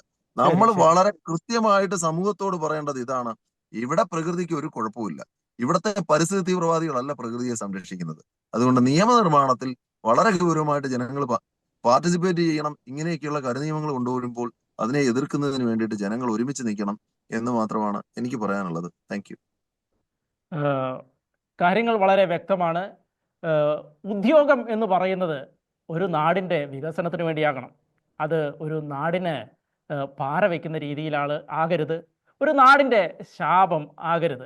എല്ലിൻ്റെ ഇടയിൽ വറ്റുകുത്തുമ്പോൾ പല പരിഷ്കാരങ്ങളും തോന്നും, പലരുടെയും മുതുകത്ത് കയറാൻ തോന്നും. പക്ഷേ അതൊന്നും ഒരുപാട് കാലം നിലനിൽക്കില്ല എന്നുള്ളത് മനസ്സിലാക്കണം.